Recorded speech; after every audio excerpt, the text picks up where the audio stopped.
There are moments in a woman's life when the past does not merely return, it takes the stage. I sat in the Baron's box at Covent Garden that November evening, my gloved hands folded in my lap, and felt my carefully constructed world begin to crack like ice beneath unseen weight. The theater blazed with candlelight. Hundreds of flames reflected in the gilded mirrors that lined the horseshoe of private boxes. I could smell beeswax and perfume, that peculiar mixture of wealth and vanity that defined London society in the year of our Lord, 1863. My gown was dove gray silk, modest as befitted a baron's wife, high-necked and trimmed with black velvet ribbon. I had learned, in the 3 years since my marriage, to dress like a woman who had never known hunger, never sung for copper coins in smoky taverns, never clutched a newborn infant to her breast while the midwife looked away in pity. Baron Edmund Ashford sat beside me, his profile sharp as a cameo against the red velvet of our box. He was a handsome man in the severe way of the English aristocracy, all angles and restraint, his dark hair silvered at the temples though he was barely 40. He had rescued me from ruin, or so the whispers said, found me singing in a coaching inn near Dover, been captivated by my voice, and offered marriage instead of the usual arrangement such men proposed to women of my station. The ton had been scandalized, naturally, but the Baron had wealth enough to silence most tongues, and I had learned quickly enough to play the role of grateful wife, reformed songstress, woman reborn into respectability. I had learned to forget. The orchestra swelled, violins rising like birds taking flight, and the heavy curtain began its slow ascent. I applauded politely with the rest of the audience, the sound of 1,000 gloved hands like distant rain. The Baron did not applaud. He simply turned his head toward me, his gray eyes unreadable in the flickering light, and spoke in a voice so low that only I could hear. "Don't applaud yet." My hands stilled. Something in his tone, in the precise way he pronounced those 4 words, sent cold fingers walking down my spine. I looked at him, but he had already turned back toward the stage, his face a mask of aristocratic indifference. And then I saw her.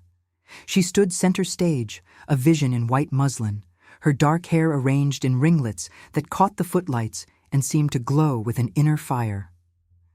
She was perhaps 18, no more, with the kind of beauty that belongs to youth and innocence, the kind that makes men write terrible poetry and women feel suddenly ancient.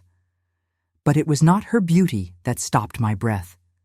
It was the curve of her cheekbone, the particular tilt of her chin, the way she held her shoulders back with an unconscious pride that I recognized as intimately as my own heartbeat. Sofia Bellini, the program had said, the Italian soprano who had taken London by storm, who sang with a voice like honeyed wine, who had appeared from nowhere 6 months ago and conquered every drawing room and concert hall in the city. The papers called her a mystery, an angel, a gift from God himself. I called her daughter. The world tilted. I gripped the velvet-covered rail of our box, my knuckles white beneath my gloves, and willed myself not to faint, not to cry out, not to betray by even the smallest gesture the truth that was roaring through my blood like wildfire. I had not seen her since she was 3 days old. 3 days of holding her, nursing her, memorizing every feature of her perfect face before the woman came to take her away. The woman with kind eyes and a purse full of the Baron's gold, before he was my Baron, before I even knew his name. The woman who had promised me that my daughter would be raised in comfort, educated, protected, never knowing the poverty and shame that had marked her conception. Never knowing me. Sofia opened her mouth and began to sing. Her voice soared through the theater, pure and powerful, each note perfectly placed, each phrase shaped with an artistry that comes not from training alone, but from something deeper, something innate. I had sung in taverns and inns, on street corners, and in the parlors of men who paid well for private performances. I had a good voice, everyone said so, good enough to catch a baron's eye. But this was transcendent. This was the voice I had heard in my dreams, the voice I had imagined my daughter might possess if she were given every advantage I had been denied. The aria was from Mozart, a lament of lost love and impossible longing. As Sophia sang of separation and sorrow, her hands moving in gestures of such graceful despair, I felt tears sliding down my cheeks. I could not stop them. I could not even lift my hand to wipe them away. I could only sit there, frozen in my own private hell, while my daughter sang of heartbreak to 1,000 strangers who would applaud her genius and never know that her mother wept in the Baron's box. The Baron's hand closed over mine. His grip was gentle, almost tender, but there was iron beneath the velvet. He leaned close, his breath warm against my ear. "Compose yourself, Helena." His voice was not unkind, but it was absolute. I understood in that moment what I had perhaps always known, but never allowed myself to acknowledge. He knew. He had always known. And this evening, this performance, this exquisite torture, was not an accident. It was a message, a reminder, a demonstration of the power he held over me and over the secret that could destroy everything I had become. I swallowed my tears. I straightened my spine. I became once again Lady Helena Ashford, Baron's wife, woman of society, woman with no past worth mentioning. When Sophia finished her aria and the theater erupted in applause and shouts of brava, I applauded too. I applauded my daughter as if she were any other talented performer, as if my heart were not shattering into 1,000 irretrievable pieces. The Baron smiled. It did not reach his eyes. The opera continued, act after act, aria after aria. Sophia appeared in 3 more scenes, each more brilliant than the last. I watched her move across the stage with a dancer's grace, watched her face transform with emotion, watched her command the attention of everyone in that vast theater with nothing more than her voice and her presence. I watched, and I remembered. I had been 17 when I met him, not the Baron, the other one. The man whose name I had tried for years to forget, whose face still haunted the edges of my dreams. He had been a violinist in a traveling company, French or perhaps Italian, with dark eyes and hands that could make music from air itself. We had met in Bristol, in a tavern where I sang for my supper, and he played for the same. He had told me I was beautiful. He had told me he loved me. He had told me many things that young men tell young women when the wine is flowing and the future seems infinite.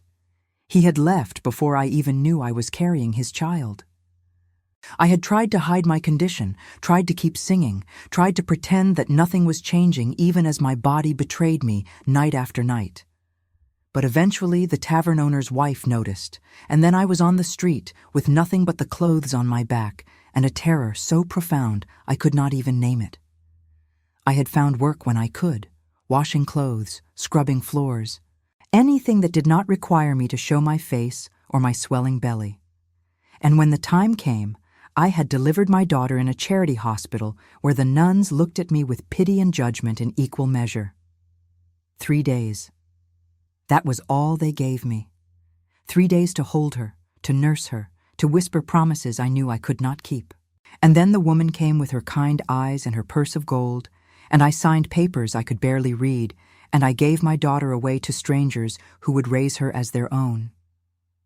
The woman had told me it was for the best, that the child would have opportunities I could never provide, that she would be loved and educated and protected from the cruelty of a world that had no mercy for bastard children or their desperate mothers.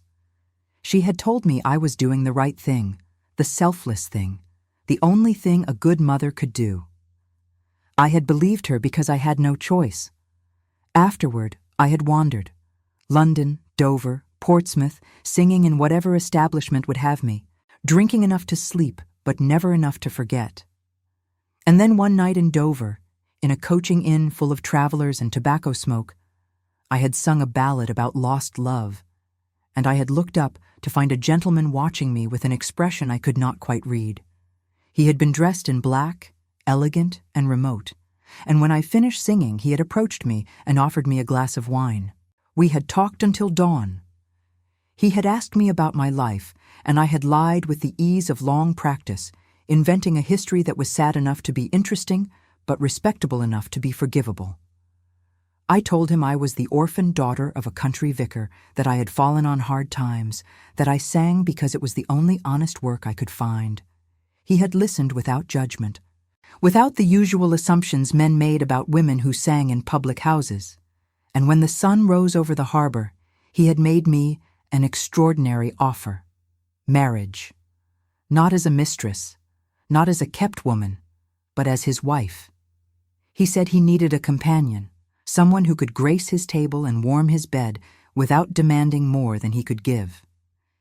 He said he admired my voice and my dignity, that he saw in me something worth saving.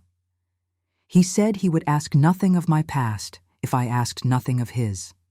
I had accepted. What else could I do?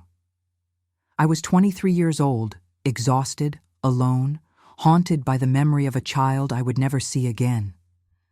The Baron offered me safety, respect, a name that would protect me from the world that had tried to destroy me. I took his offer like a drowning woman takes a rope, and I never looked back. Until tonight. The opera ended near midnight. The final curtain fell, and Sophia took her bows to thunderous applause, flowers raining onto the stage like colorful snow. I stood with the rest of the audience, my hands moving mechanically, my smile fixed in place. The Baron stood beside me, also applauding, and I wondered what he was thinking, what game he was playing, what he wanted from me. We did not speak as we left the theater. Our carriage was waiting in the crush of vehicles outside, our driver holding the door, our footman helping me navigate the step in my cumbersome skirts. The Baron settled into the seat across from me, his face shadowed, and only when we were moving through the dark streets did he speak.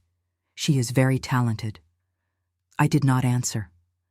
I looked out the window at the passing lights, the shops and houses blurring into streams of gold and shadow. My throat ached from holding back tears, from holding back words, from holding back the scream that had been building in my chest since the moment I saw Sophia on that stage. "You knew," I finally said. My voice sounded strange to my own ears, hollow and distant. "You knew she would be performing tonight." The Baron was silent for a long moment. Then he leaned forward, his elbows on his knees, his hands clasped together in an attitude that might have been prayer if I believed he prayed. "I have always known, Helena. From the moment I saw you in Dover, I knew who you were, what you were running from, the child you gave away." The words hit me like blows. I turned to look at him, and in the dim light of the carriage lamps, I saw something in his face I had never seen before. Not cruelty exactly, but a kind of cold calculation that made me understand, finally, that I had never been saved at all. I had simply been collected. "How?" I whispered. He smiled, that same smile that never reached his eyes. "London is a city of gossip, my dear, and I have always been very good at gathering information. When I heard you sing that night, I recognized your voice from descriptions I had heard. The beautiful young woman with the extraordinary voice who had given birth in the charity ward 3 years prior. The woman who had signed her daughter away and then disappeared. I made inquiries. I found the family who adopted the child. I have been watching her progress for years. Watching her. The words settled into my stomach like stones. "You have been watching my daughter. Our daughter," he corrected gently. "Or she will be, if you do as I ask." I stared at him, comprehension dawning slowly, horribly. "You want something from me." "Of course." The Baron sat back, his face retreating into shadow. "I have invested considerable resources in Sophia's education and training. The family who adopted her, the Bellinis, they are good people but of modest means. They could never have afforded the voice teachers, the language tutors, the introductions to the right people. I provided all of that. I made her into what you saw tonight." "Why?" I breathed. "Because, Helena, I believe in investments that yield returns. And you, my dear wife, are going to help me collect." The carriage turned onto our street, the wheels clattering over cobblestones, and I felt my world narrowing to this moment, this revelation, this trap that had been closing around me for 3 years without my even knowing it existed.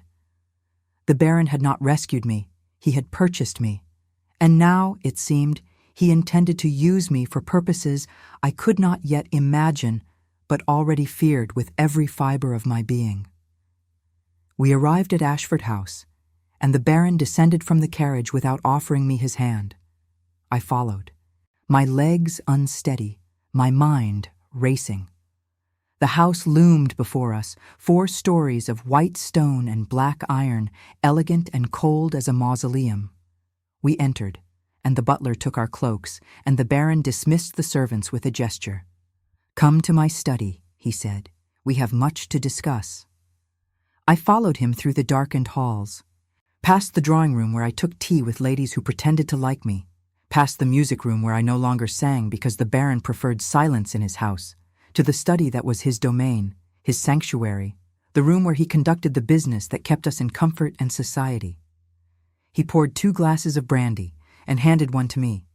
I took it but did not drink. I waited, because I understood now that everything depended on what came next, on what he would ask and what I would be willing to give. The Baron went to his desk and opened a drawer. He withdrew a letter, cream-colored paper sealed with red wax, and held it up so I could see it. "This arrived for me this morning," he said. "An invitation to a private musicale next week, hosted by the Duchess of Pembroke. Sophia will be performing, and you and I, my dear Helena, will be attending, as will several very important gentlemen who have the power to grant me what I have been seeking for years." "What do you want from me?" I asked again, and this time my voice was steady, hard, the voice of a woman who had survived worse than this and would survive whatever came next. The Baron smiled, and this time there was something almost like warmth in it, something almost like respect. "I want you to help me secure Sophia's future," he said, "and in doing so, secure your own. You see, my dear, I have no heir. My name, my fortune, everything I have built will die with me unless I can claim a child, an heir, someone of my blood, or near enough to it that society will accept the arrangement. Sophia is perfect. She is young, talented, beautiful, and best of all, she has no knowledge of her true origins. With the right story, the right documentation, the right pressure applied in the right places, she could become my acknowledged daughter. And you, Helena, you could finally be her mother again, openly, legally, without shame." I stared at him, my mind reeling. "You want to claim her as yours." "Ours," he corrected. "We will say that she is the daughter of my late younger brother who died abroad, that she was raised by a kindly Italian family after her mother's death in childbirth, that we only recently discovered her existence. It is a good story, believable enough, romantic enough. The ton will eat it up, and Sophia will inherit everything." "And what does Sophia say about this?" I asked quietly. "Does she even know you exist?" "Not yet," the Baron admitted. "But she will. Soon. I have arranged for us to be introduced at the musicale, and you, my dear Helena, will help me convince her that her future lies with us, that she belongs in our world, that she is a baroness in waiting, whether she knows it or not." I thought of my daughter on that stage, radiant and free, singing with a joy that seemed to come from her very soul. I thought of what it would mean to bring her into this house, this marriage, this cold and calculated existence. I thought of what it would mean to finally acknowledge her, to claim her, to be her mother in truth as well as blood. And I thought of what the Baron was really asking, not just for me to help him secure an heir, but for me to lie to my daughter, to deceive her, to make her believe a story that would bind her to a man who saw her not as a person, but as a solution to a problem. I looked at the Baron, at his handsome, pitiless face, and I understood that I was standing at a crossroads. One path led to everything I had lost when I gave my daughter away. The other led to a truth that might destroy us all. "I will need time to think," I said finally. The Baron nodded as if he had expected nothing less. "Of course. But do not take too long, Helena. Sophia is becoming quite famous, quite sought after. Other opportunities will present themselves. Other families will try to claim her.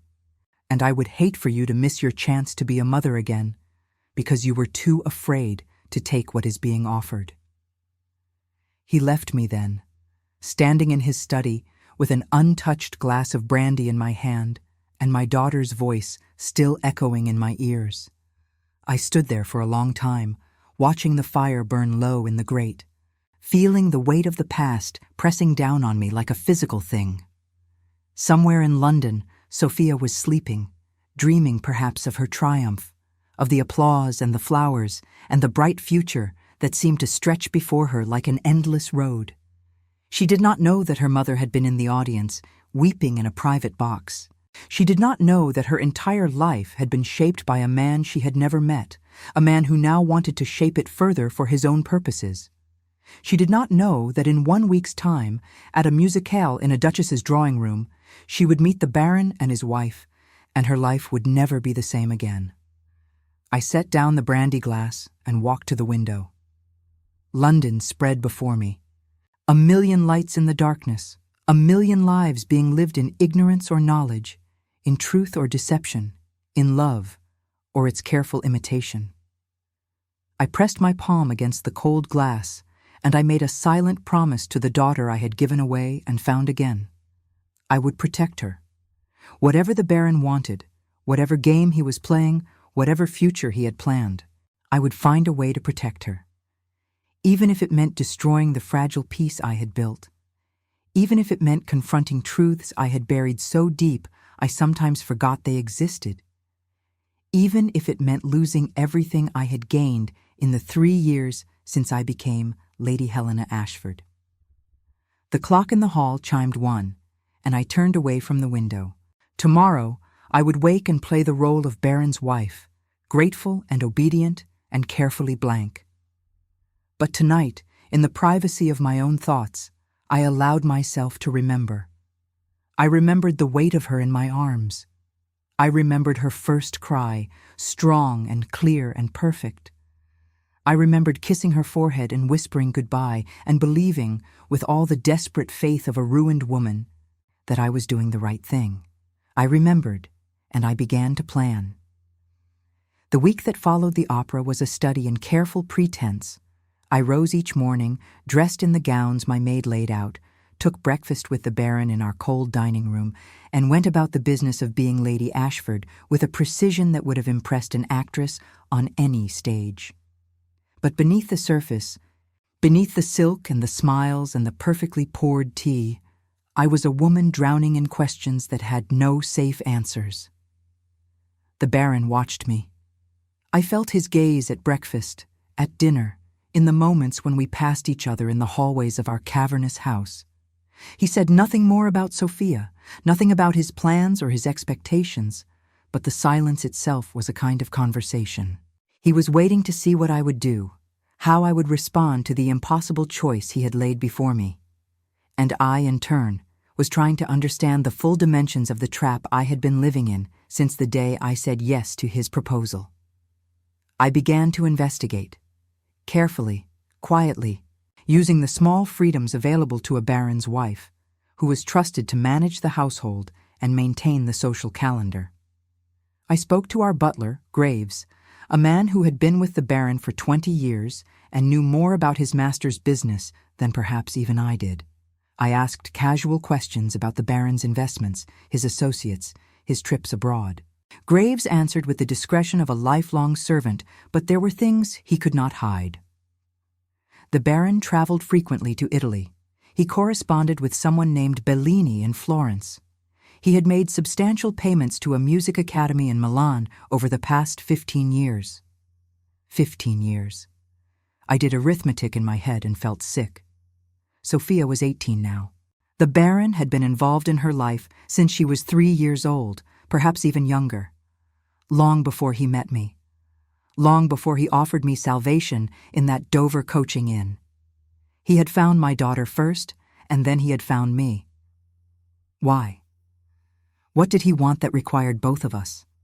An heir, he had said. But wealthy men found heirs every day through remarriage or adoption or simply acknowledging their illegitimate children.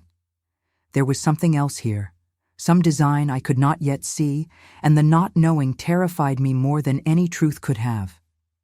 I went to the library one afternoon when I knew the Baron was at his club.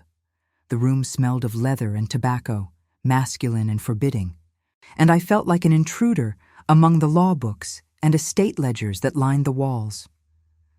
But I searched anyway, looking for anything that might explain what the Baron truly wanted, what leverage he held, what game we were all pieces in. I found nothing. Or rather, I found nothing that helped. There were letters, dozens of them, carefully filed and labeled, but they concerned business matters I barely understood. Mining interests in Wales, shipping contracts, investments in railway companies. The Baron was wealthy, I knew that, but I saw now that his wealth was complex, entangled in ventures that required constant attention and negotiation. And nowhere, in any of those papers, did I find mention of an heir or a succession plan or any indication that he needed Sophia for anything other than what he had told me. Perhaps he had been telling the truth. Perhaps it was as simple as a man without children wanting to secure his legacy, to pass his name and fortune to someone young and malleable enough to be shaped into a proper heir. Perhaps I was seeing conspiracies where there was only cold pragmatism, but I did not believe it. I had learned, in my years of survival, to trust my instincts, and every instinct I possessed was screaming that there was more to this than the Baron had revealed. The invitation to the Duchess of Pembroke's musical arrived on Wednesday, delivered by a footman in the Pembroke livery. The Baron opened it at breakfast, read it without expression, and then handed it across the table to me. "Saturday evening," he said. "We will attend together. Wear the blue silk. It suits you." I took the invitation, heavy cream paper embossed with the Pembroke crest, and read the elegant script. An intimate evening of music and conversation, it said. The celebrated soprano Miss Sophia Bellini would perform selections from Mozart and Handel.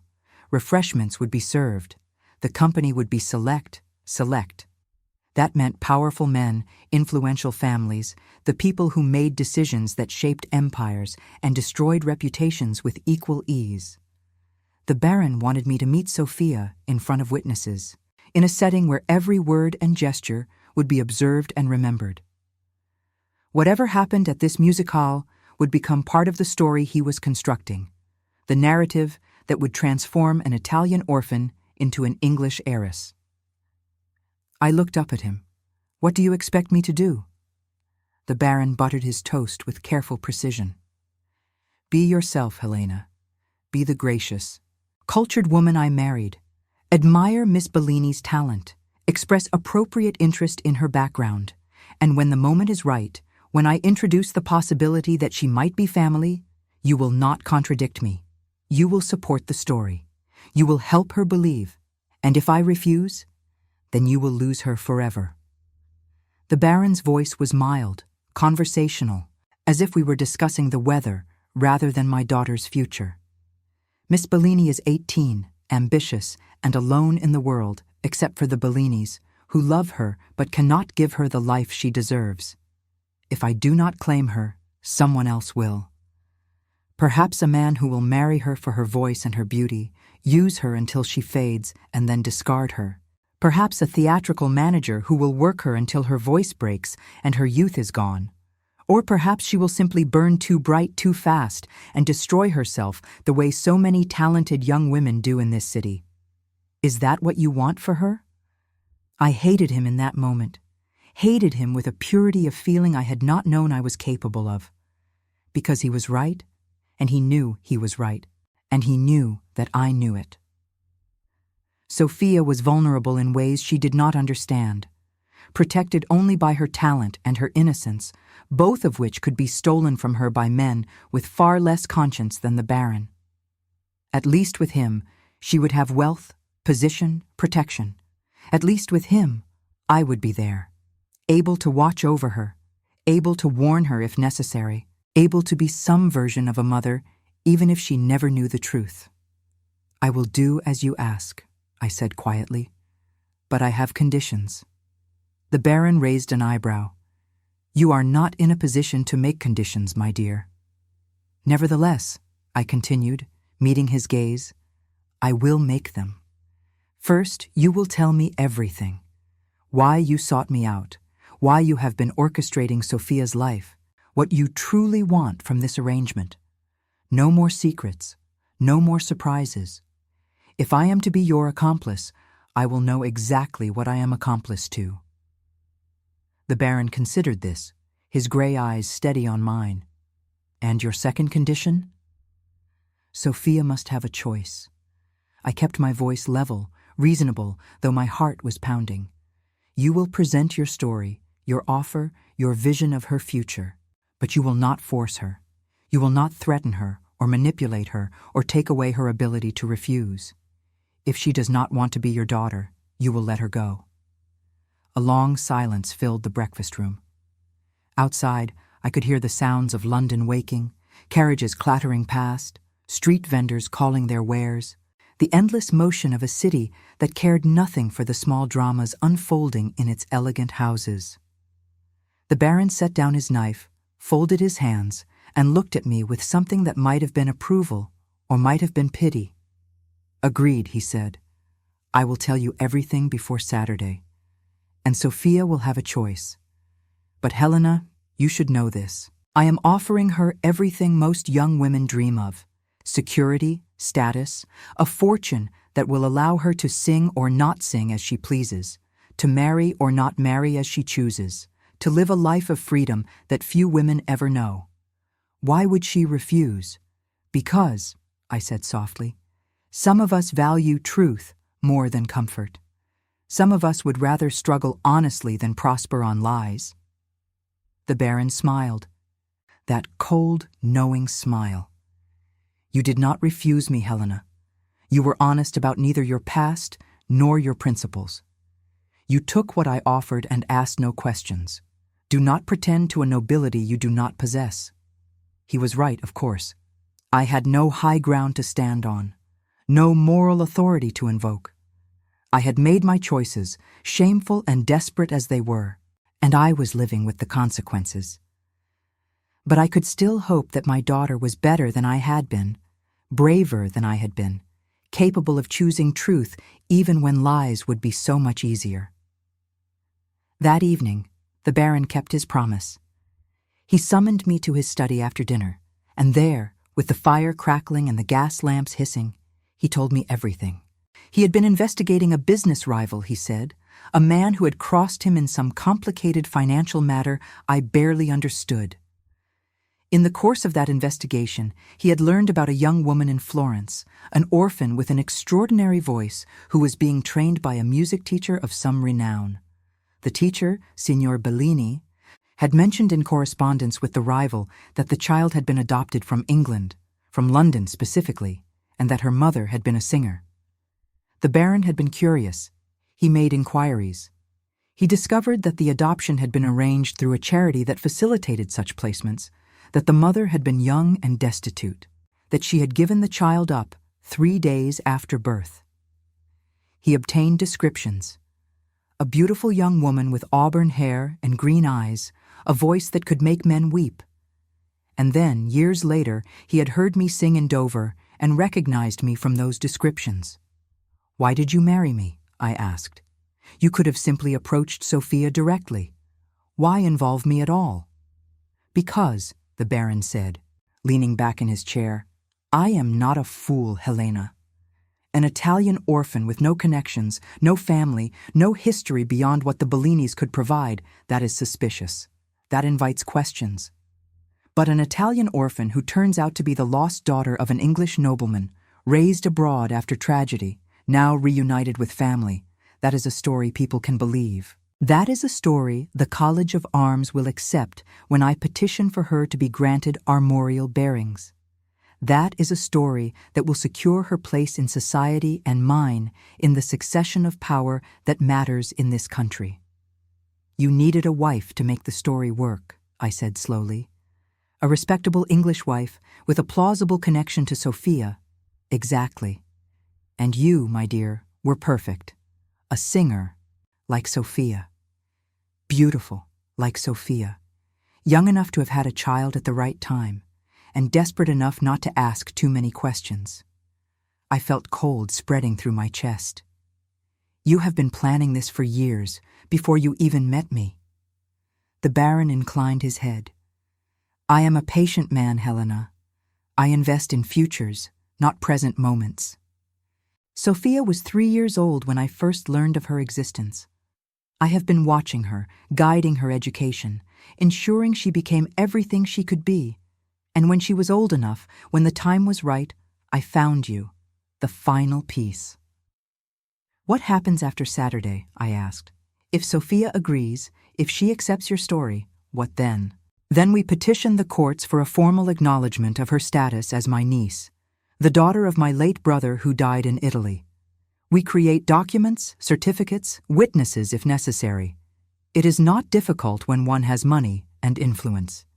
And once she is acknowledged, once she is legally part of this family, I will make her my heir. Everything I own will pass to her upon my death, with the condition that she maintains the Ashford name and honors the family legacy. And me?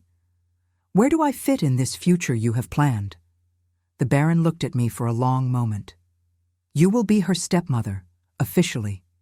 Her mother's sister, perhaps. If we want to explain the resemblance, others will surely notice. You will have the relationship you have always wanted, Helena. Not the truth, perhaps, but something close enough. You will be in her life. You will watch her grow and thrive. You will have a daughter again. But she will never know I gave birth to her. She will never know the truth. No, the Baron agreed. The truth would destroy everything. The scandal would ruin her chances of a good marriage, cast doubt on her legitimacy, make her vulnerable to exactly the kind of exploitation I am trying to protect her from. The lie is kinder. The lie gives her everything. I stood up, suddenly unable to bear sitting still. I walked to the window and looked out at the dark garden, the bare trees skeletal against the night sky. Everything the Baron said made a terrible kind of sense.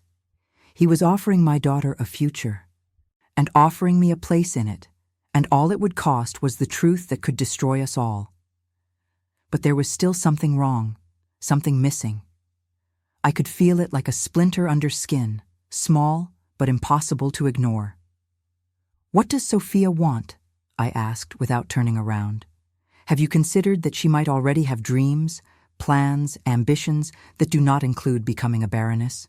The Baron was quiet for a moment. Then I heard him rise, heard his footsteps crossing the carpet until he stood behind me.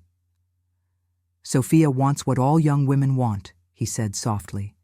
Love, security, respect, a future free from fear. I can give her all of that. Can you? I had no answer. I pressed my forehead against the cold glass, and I thought about my daughter, singing on that stage, radiant and free, unaware that her entire life was about to change. And I thought about the choices I had made, the lies I had told myself, the price I had paid for safety and respectability. I thought about what it would mean to do it all again, to lie to my daughter the way I had lied to the world, to build a relationship on foundations of deception and call it love. And I thought about what it would mean to tell the truth instead, to burn everything down, to give Sophia the choice the Baron promised but did not believe she would exercise. Saturday will come soon enough, I said finally. And then we will see what Sophia wants, what she truly wants, not what you or I imagine for her. The Baron's hand touched my shoulder, a rare gesture of physical contact between us. You are more formidable than you know, Helena. I chose well when I chose you. He left me then, alone in his study with my reflection ghostly in the dark window. I stood there for a long time, trying to see the woman I had become, trying to recognize her in the shadows and the wavering gaslight. but all I could see was a stranger wearing my face. A woman who had agreed to yet another devil's bargain because she did not know how to choose any other way. The days until Saturday passed with excruciating slowness. I tried to occupy myself with ordinary tasks, with correspondence and household management, and the endless small rituals that filled a lady's hours. But my mind was never far from Sophia, from the moment approaching when I would stand in the same room with her, speak to her, perhaps even touch her hand. I wondered what I would say. I wondered what I would feel. I wondered if she would sense something, some recognition beyond reason, some pull of blood and history that transcended the years and the lies. I wondered if I had the courage to do what I was planning. On Friday evening, the night before the musicale, I went to my sitting room and wrote a letter. I wrote it in my own hand, sealed it carefully, and hid it in the false bottom of my jewelry box, where I kept the few mementos I had from my previous life. A pressed flower from Bristol, a broken violin string, a tiny knitted cap, pink and soft, that I had made for my daughter in the weeks before her birth. The letter was simple. It contained my name, my true history, the date and place of Sophia's birth, the name of the hospital where I had delivered her. It contained the truth that could free her or destroy her, depending on what she chose to do with it. And it contained an instruction. If anything happens to me, I had written, give this to Sophia Bellini. Let her decide what truth is worth. I did not know if I would ever need to use the letter. I did not know if I would have the courage to give it to her myself, or if I would die with it still hidden, another secret buried with my bones. But having written it, having created a record that could not be unmade, I felt something shift inside me. A weight lifting, a possibility opening. The Baron wanted me to help him trap my daughter in a golden cage. But I had built a key, and when the moment came, I would have to decide whether to use it. Saturday arrived gray and cold, with rain threatening from heavy clouds that hung over London like a judgment. I dressed carefully in the blue silk gown the Baron had requested, let my maid arrange my hair in elaborate curls, fastened a sapphire necklace around my throat.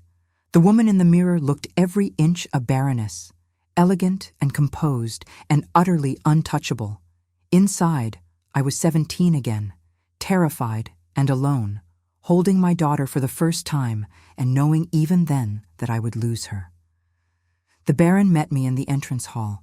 He wore black evening clothes, his silver-streaked hair perfectly groomed, his manner easy and confident. He looked like a man going to a pleasant social engagement, not a man about to execute a long-planned deception. "You look beautiful," he said, and offered me his arm. I took it because I had no choice, because this was the role I had agreed to play, because my daughter was waiting, and I could not turn back now. The carriage ride to Pembroke House took 20 minutes through the rain-slick streets. We did not speak. The Baron looked out one window, and I looked out the other, and between us the silence was full of everything we had said and everything we had left unsaid. When we arrived, footmen in the Pembroke livery helped us down, and we ascended the steps to a house blazing with light and full of voices. The Duchess of Pembroke greeted us in her drawing room, a formidable woman in purple silk who looked at me with the kind of assessment that wealthy women reserve for their social inferiors who have married well. She welcomed the Baron warmly, acknowledged me coolly, and then swept us into the assembled company. There were perhaps 30 people in the room, all of them glittering with jewels and self-importance. I recognized a few faces from other social events, lords and ladies whose names I had memorized and whose favor I had learned to court. The Baron worked the room with practiced skill, introducing me where necessary, making small talk about politics and business and the weather. And then I saw her. Sophia stood near the pianoforte at the far end of the room, talking with an elderly gentleman who gestured expansively with a glass of champagne. She wore white again, simple and pure, with her dark hair swept up in a style that made her look older, more sophisticated. She was laughing at something the gentleman said, her whole face alight with an unguarded joy that made my breath catch. She looked happy. She looked free. She looked like someone who had never known hunger or fear or shame, someone who had been cherished and protected all her life. She looked nothing like me. The Baron felt me stiffen. He leaned close, his voice low. "Shall we?" And together, we began to walk across the room toward my daughter. The walk across that drawing room felt like crossing an ocean. Each step took me closer to my daughter, closer to the moment I had dreamed of and dreaded in equal measure for 18 years. The conversation around us faded to a distant hum, and all I could hear was my own heartbeat. All I could see was Sophia's face growing clearer as the distance between us narrowed. She turned as we approached, and I saw her eyes for the first time up close.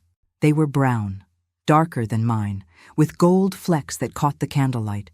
His eyes, her father's eyes, the violinist with the beautiful hands and the easy lies. For a moment I could not breathe, could not think, could only stare at this young woman who carried within her features the map of my entire ruined youth. The Baron spoke first, his voice smooth and practiced. "Miss Bellini, what an honor. Allow me to introduce myself. I am Baron Ashford, and this is my wife, Lady Helena." Sophia turned her full attention to us, and I watched intelligence and curiosity play across her features. She was even more beautiful up close, but it was not the porcelain perfection of wealthy girls raised in drawing rooms. There was something else in her face, something I recognized from my own reflection in harder years. A wariness, a careful assessment, the look of someone who had learned young that the world was not always kind and that trust was a currency to be spent wisely. "Baron Ashford," she said, her voice carrying the faintest trace of Italian vowels even when speaking English. "Lady Ashford, I am delighted to make your acquaintance." She executed a perfect curtsy, neither too deep nor too shallow, the kind that spoke of good training and natural grace. "We have heard so much about you," the Baron continued. "Your performance at Covent Garden last week was extraordinary. I have not heard Mozart sung so beautifully in many years." Sophia's smile was polite, but contained a hint of something else. Pride, perhaps, or simply the pleasure of someone who knows her own worth. "You are too kind, my lord, though I confess I am still learning. Signor Bellini, my father, says I rushed the tempo in the second aria. I must work on patience. Father." She said it so naturally, with such uncomplicated affection, and I felt something tear inside my chest.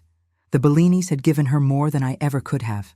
They had given her a childhood, a family, the simple security of being loved.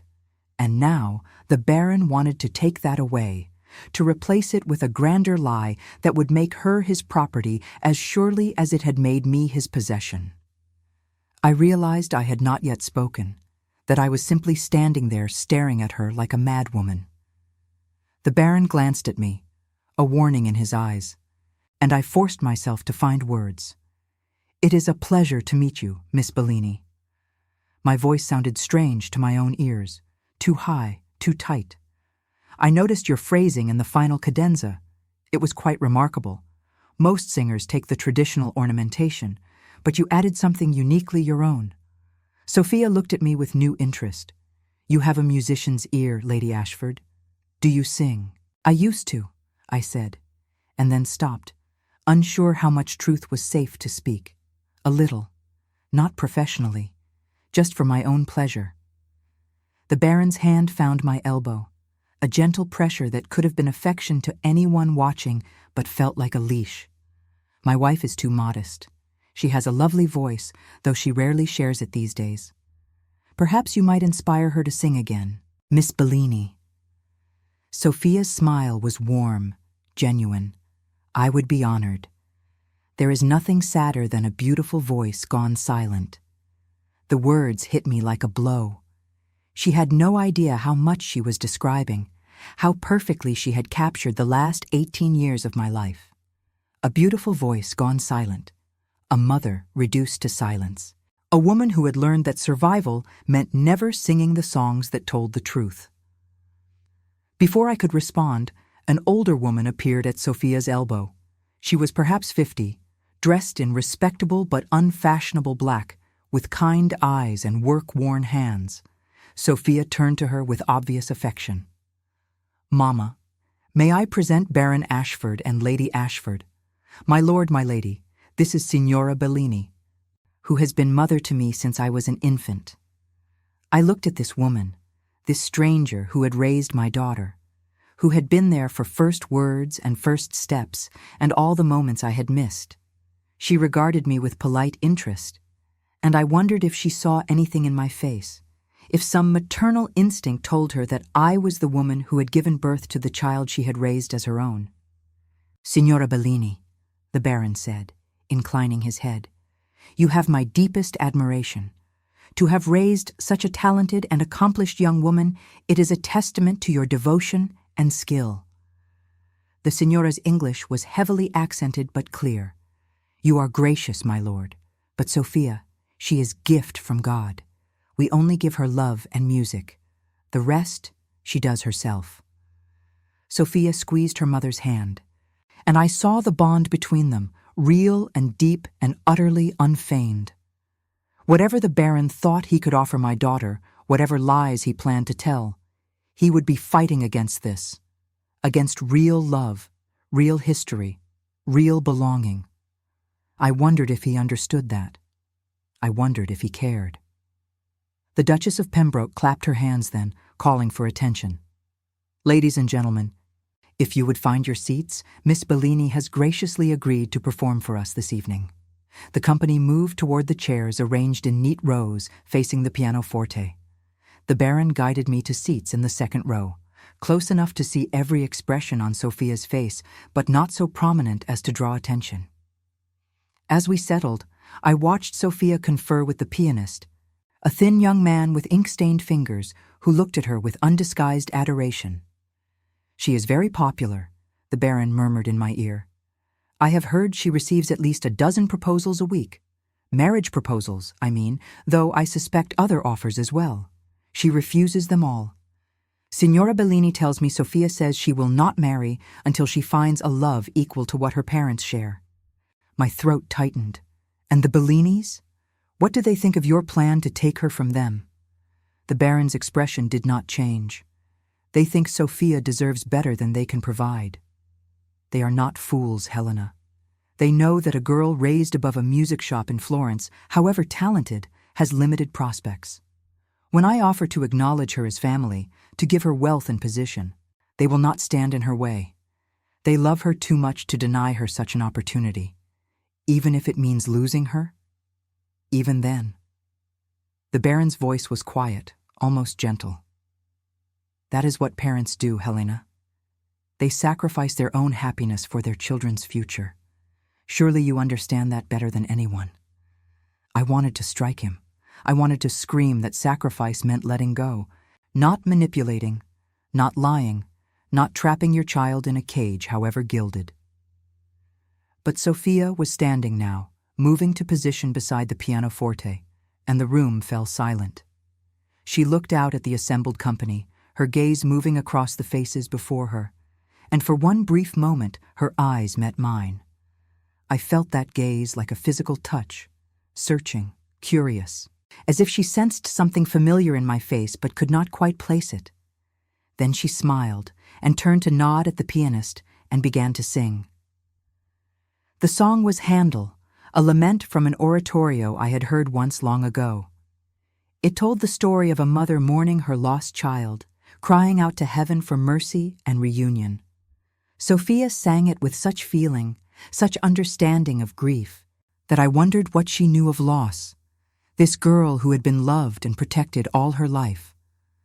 But perhaps that was the nature of great artistry, the ability to feel and express emotions one had never personally experienced, to give voice to universal sorrow. Or perhaps she did know loss.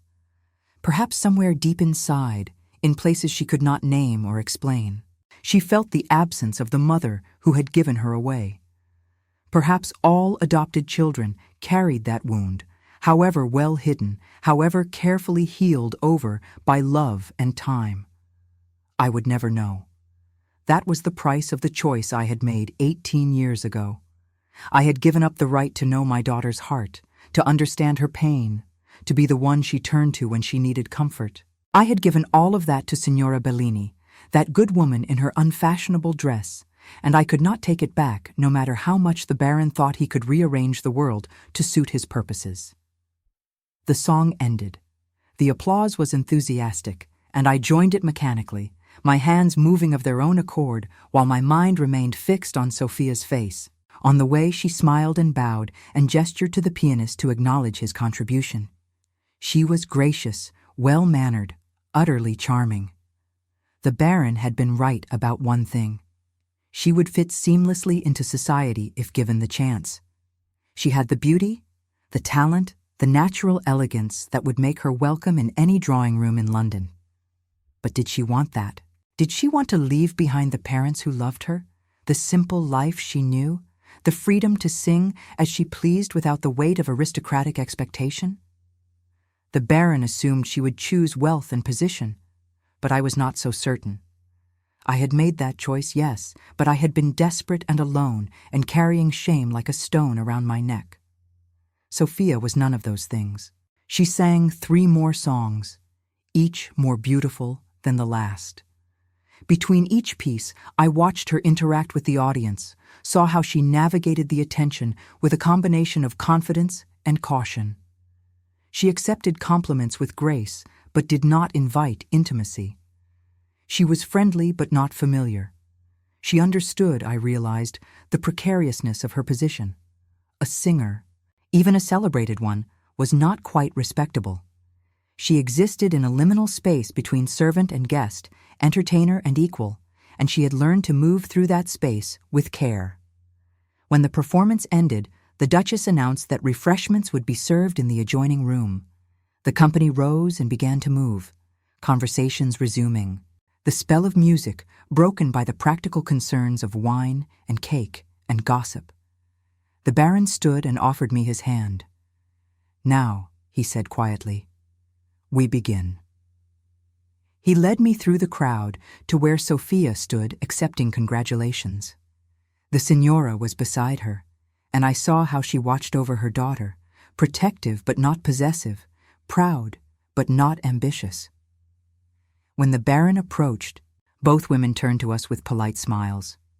"Miss Bellini," the Baron said, "I wonder if I might have a moment of your time. There is a matter I wish to discuss with you, a matter that may be of considerable interest to your family." Sophia glanced at the Signora, who nodded slightly. "Of course, my lord. How may I be of service?" The Baron gestured toward a quiet corner of the room, away from the crush of people. "Perhaps we might speak more privately? I assure you, it is a matter of some delicacy and potential advantage to you." I saw calculation in Sophia's eyes then, a quick assessment of risk and opportunity. She was smart, my daughter. She did not accept the Baron's invitation blindly, but weighed it carefully before nodding her agreement. We moved as a small group, the Baron and I, Sophia and her mother, to a corner where high-backed chairs created a kind of private alcove. The Baron waited until we were seated, until he was certain no one else could overhear, before he spoke. "Miss Bellini, I must confess that my interest in your career is not merely that of an admirer. I have reason to believe that you and I share a family connection." Sophia's eyebrows rose. "A family connection, my lord?" The Baron nodded gravely. "I have been conducting research into my late brother's time in Italy. He died there some 20 years ago, tragically young, leaving behind a woman he had hoped to marry and, I have recently discovered, a daughter who was given up for adoption after her mother's death in childbirth. I felt the blood drain from my face. This was not the story he had told me. This was not the fiction we had agreed upon. He was improvising, changing the narrative in real time, and I had no idea where he was going or how to stop him. Sophia had gone very still. She looked at her mother, then back at the Baron. "You believe I am this daughter?" The Baron reached into his coat and withdrew a small leather case. He opened it to reveal a miniature portrait, a painting of a young man with dark hair and a serious expression. "This is my brother, Richard Ashford. He traveled extensively in Italy in the early 1840s, studied music in Florence and Milan, fell in love with a local woman. A singer, I believe, though I know few details. She died shortly after giving birth, and the child was adopted by a music teacher and his wife, a couple named Bellini. The signora's hand went to her throat. She looked at Sophia with an expression of shock and growing horror. Sophia, we did not know. We were told only that you were an English child, that your mother could not keep you, that your father was unknown. The Baron's voice was gentle, sympathetic. I do not blame you, Signora. The arrangements were made through intermediaries, and secrecy was paramount. But I have documentation, birth records, letters from my brother mentioning the woman he loved and the child they were expecting. I have been searching for years, and when I heard Miss Bellini sing, when I learned of her background, I knew I had to investigate further. He withdrew more papers from his coat, official-looking documents with seals and signatures, and handed them to Sophia. She took them with shaking hands, her eyes moving rapidly over the pages. I could not see what was written there, but I knew it must be convincing. The Baron would not have played this hand without being certain he could win it. This is overwhelming, Sophia said finally, her voice unsteady. You are saying that you are my uncle? That I am not who I thought I was? You are exactly who you have always been, the Baron said warmly.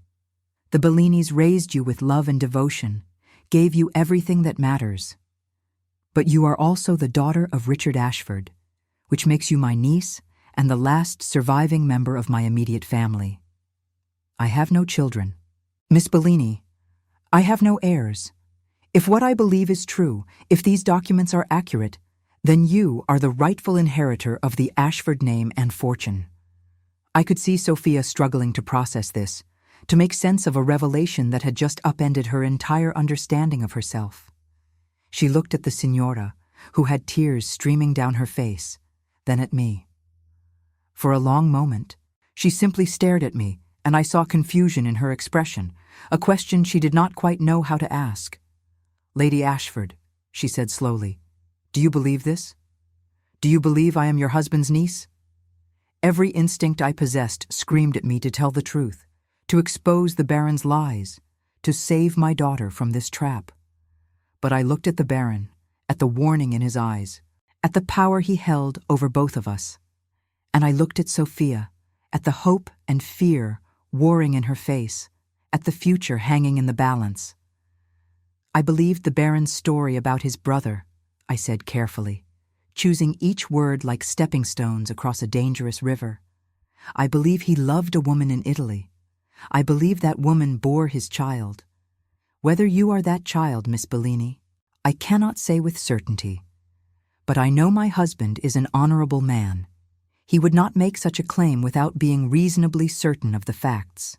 It was not quite a lie. It was not quite the truth. It was the kind of careful evasion I had learned to practice in my years as Lady Ashford, the art of saying nothing while appearing to say everything. Sophia looked down at the papers in her hands. What would it mean? If I accepted this, if I agreed that I might be your niece, what would change? The Baron leaned forward, his expression earnest. It would mean security, Miss Bellini. Not just wealth, though that would certainly be part of it, but legitimacy. You would no longer be simply a talented singer from Florence. You would be Miss Sophia Ashford, member of an old and respected English family. You would have the protection of my name, the support of my influence. You would be free to sing or not sing as you pleased, to marry or not marry, to live your life as you chose, without fear of poverty or exploitation. And what would you ask of me in return? Nothing but what any uncle would ask of his niece. That you allow me to acknowledge you publicly, to present you to society as family. That you consider at some future date taking on the Ashford name formally. That you honor my brother's memory by living a life worthy of his daughter. Sophia looked at the Signora. Mama, what do I do?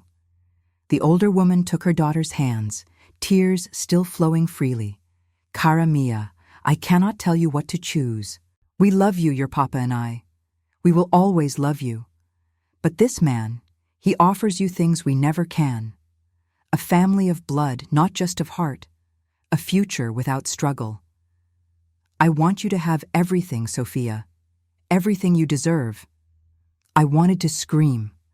I wanted to tell them it was all lies, manipulation, a trap that would close around Sophia like iron bars disguised as silk ribbons. But I said nothing. I sat frozen, complicit, watching my daughter being maneuvered into a cage and doing nothing to stop it. Sophia took a deep breath. I need time to think. This is not a decision I can make tonight, in this room, with so much confusion in my heart. May I have your direction, Lord Ashford? I will send word within the week of my answer. The Baron smiled, and I saw triumph in his eyes. Of course, my dear. Take all the time you need, though I hope you will not wait too long. There are legal matters to settle, documents to file, and I am not a young man. I would like to see this resolved while I am still able to enjoy having family again. He gave her a card with our address, and then we took our leave, making polite farewells to the Duchess and the other guests. Throughout it all, Sophia watched me. I felt her gaze like a weight, like a question, like an accusation. She sensed something, I was certain. Some wrongness in the story, some missing piece that did not quite fit. But she could not name it, and I could not help her, and so we parted with nothing resolved and everything changed. The carriage ride home was silent. Rain had begun to fall, drumming on the roof, turning the streets into rivers of mud and reflected light. I looked out at the darkness, and I thought about Sophia, about the choice she would make, about the life she would either embrace or refuse. When we reached Ashford House, the Baron helped me down from the carriage. In the entrance hall, as the butler took our wet cloaks, he leaned close and whispered in my ear, "Well done, Helena. You played your part beautifully. By this time next month, Sophia will be living under this roof, and you will have your daughter back. Is that not what you wanted?" I looked at him, at this man I had married, this man who had orchestrated everything, and I realized I hated him more than I had ever hated anyone in my life. But I also realized something else. He had made a mistake. He had given Sophia time to think, time to investigate, time to ask questions. And in that time, I could act. I could give her the truth. That night, alone in my room, I retrieved the letter I had written and sealed. I held it in my hands, feeling the weight of it, the power of it. With this letter, I could destroy the Baron's plans. I could free Sophia from his trap. I could, perhaps, finally do something worthy of being called motherly.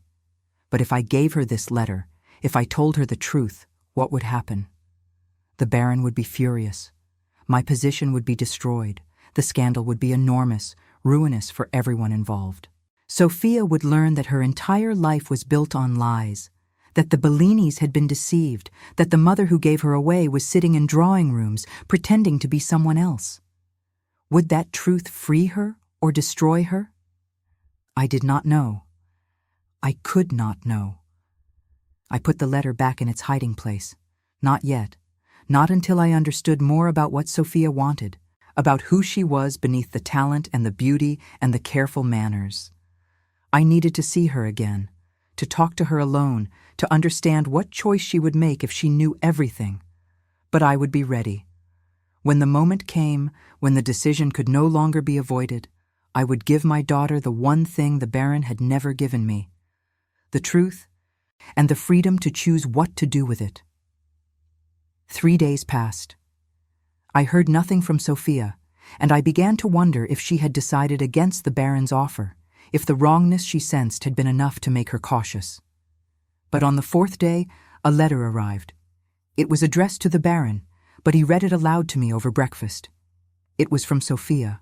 She wrote that she had discussed the matter extensively with the Bellinis, that they had agreed she should accept the Baron's offer to investigate further the possibility of family connection.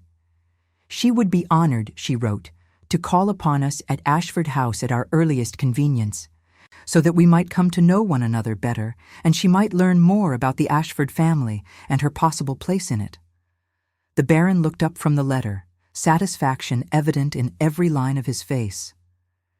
"You see, Helena? I told you she would accept. No one refuses what I am offering.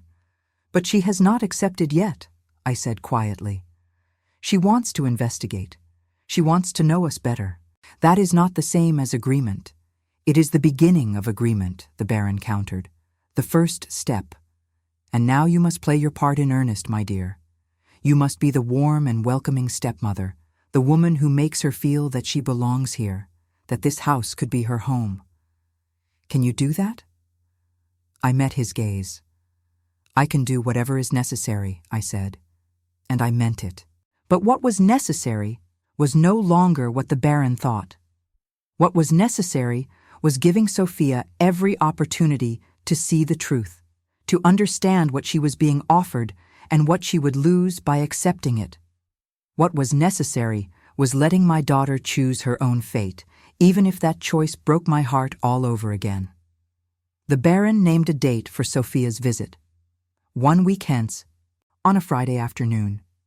He instructed the staff to prepare guest rooms, to plan an elaborate tea, to make the house as welcoming as possible. He was staging a scene, creating a vision of family life that Sophia could step into and make her own. I went along with it all. I approved menus and flower arrangements and the setting up of the music room so that Sophia might play the pianoforte or sing if she wished. I played the role of mistress of the house, gracious and excited about the prospect of a young person joining our household. But in private, I prepared differently. I thought about what I would say to Sophia when I finally had a chance to speak with her alone. I rehearsed conversations in my mind, trying to find words that would open her eyes without frightening her away, that would give her information without overwhelming her with the enormity of what had been done to both of us. And I kept the letter close, moving it from the jewelry box to a pocket sewn into the lining of my day dress, where I could feel it against my ribs like a second heartbeat. A promise, an escape route, a truth waiting to be told. Friday came. I woke before dawn, unable to sleep, and watched the sun rise over London. By afternoon, Sophia would be here, in this house, close enough to touch, and I would have to decide, once and for all, whether I was brave enough to save her from the same mistake I had made. Whether I was brave enough to let her go, even if it meant losing her forever. Sophia arrived at precisely 3 o'clock. I watched from the drawing room window as the hired carriage pulled up to our door, watched as the footman helped her down, watched as she stood for a moment on the pavement looking up at the white stone facade of Ashford House. She wore a simple dress of green wool, practical and modest, with a bonnet that shadowed her face. She looked small standing there, young and uncertain, and I felt such a rush of protective fury that I had to grip the window frame to steady myself. The Baron came to stand beside me. "She looks nervous," he observed. "That is good. Nervous people are easier to guide." "She looks like a girl about to make a decision that will change her life forever," I said. "Perhaps we should remember that, instead of treating her like a pawn in your game." The Baron's hand closed over my wrist, not hard enough to hurt, but firm enough to remind me of his strength. "Remember your role, Helena. Remember what we agreed. If you deviate from the plan now, you will lose her entirely. Is that what you want?" I pulled my wrist free and turned away from the window. I knew exactly what I wanted, but I was no longer certain I had the courage to take it. The letter was in my pocket, burning against my ribs like a brand, and with every moment that passed, I felt the weight of choice pressing down on me like a physical force. The butler announced Sophia's arrival. The Baron and I positioned ourselves in the drawing room, him standing by the fireplace in an attitude of casual authority, me seated on the sofa with my hands folded in my lap like a portrait of domestic tranquility. We were performing, both of us, and I wondered if Sophia would see through the staging to the manipulation beneath. She entered the room, and I saw her take it all in with quick, assessing glances.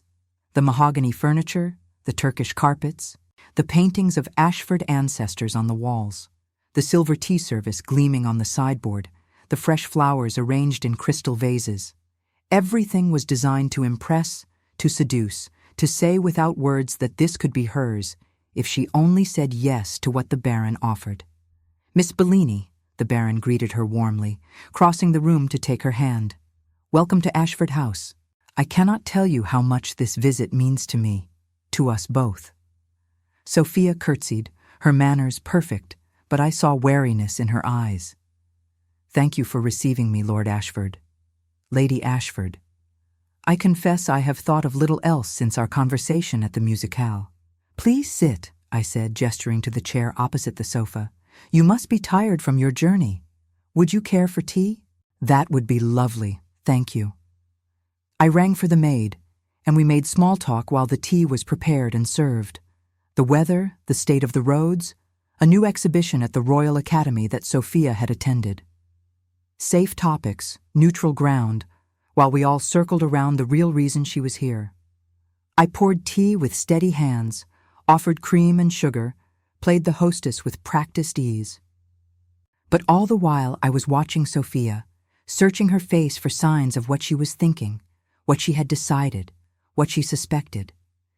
She caught me staring once, and our eyes met across the rim of her teacup. For a long moment, we simply looked at each other, and I felt something pass between us. Recognition, perhaps, or at least the beginning of it. A sense that there was more between us than the Baron's story could account for, some connection that defied explanation but could not be denied.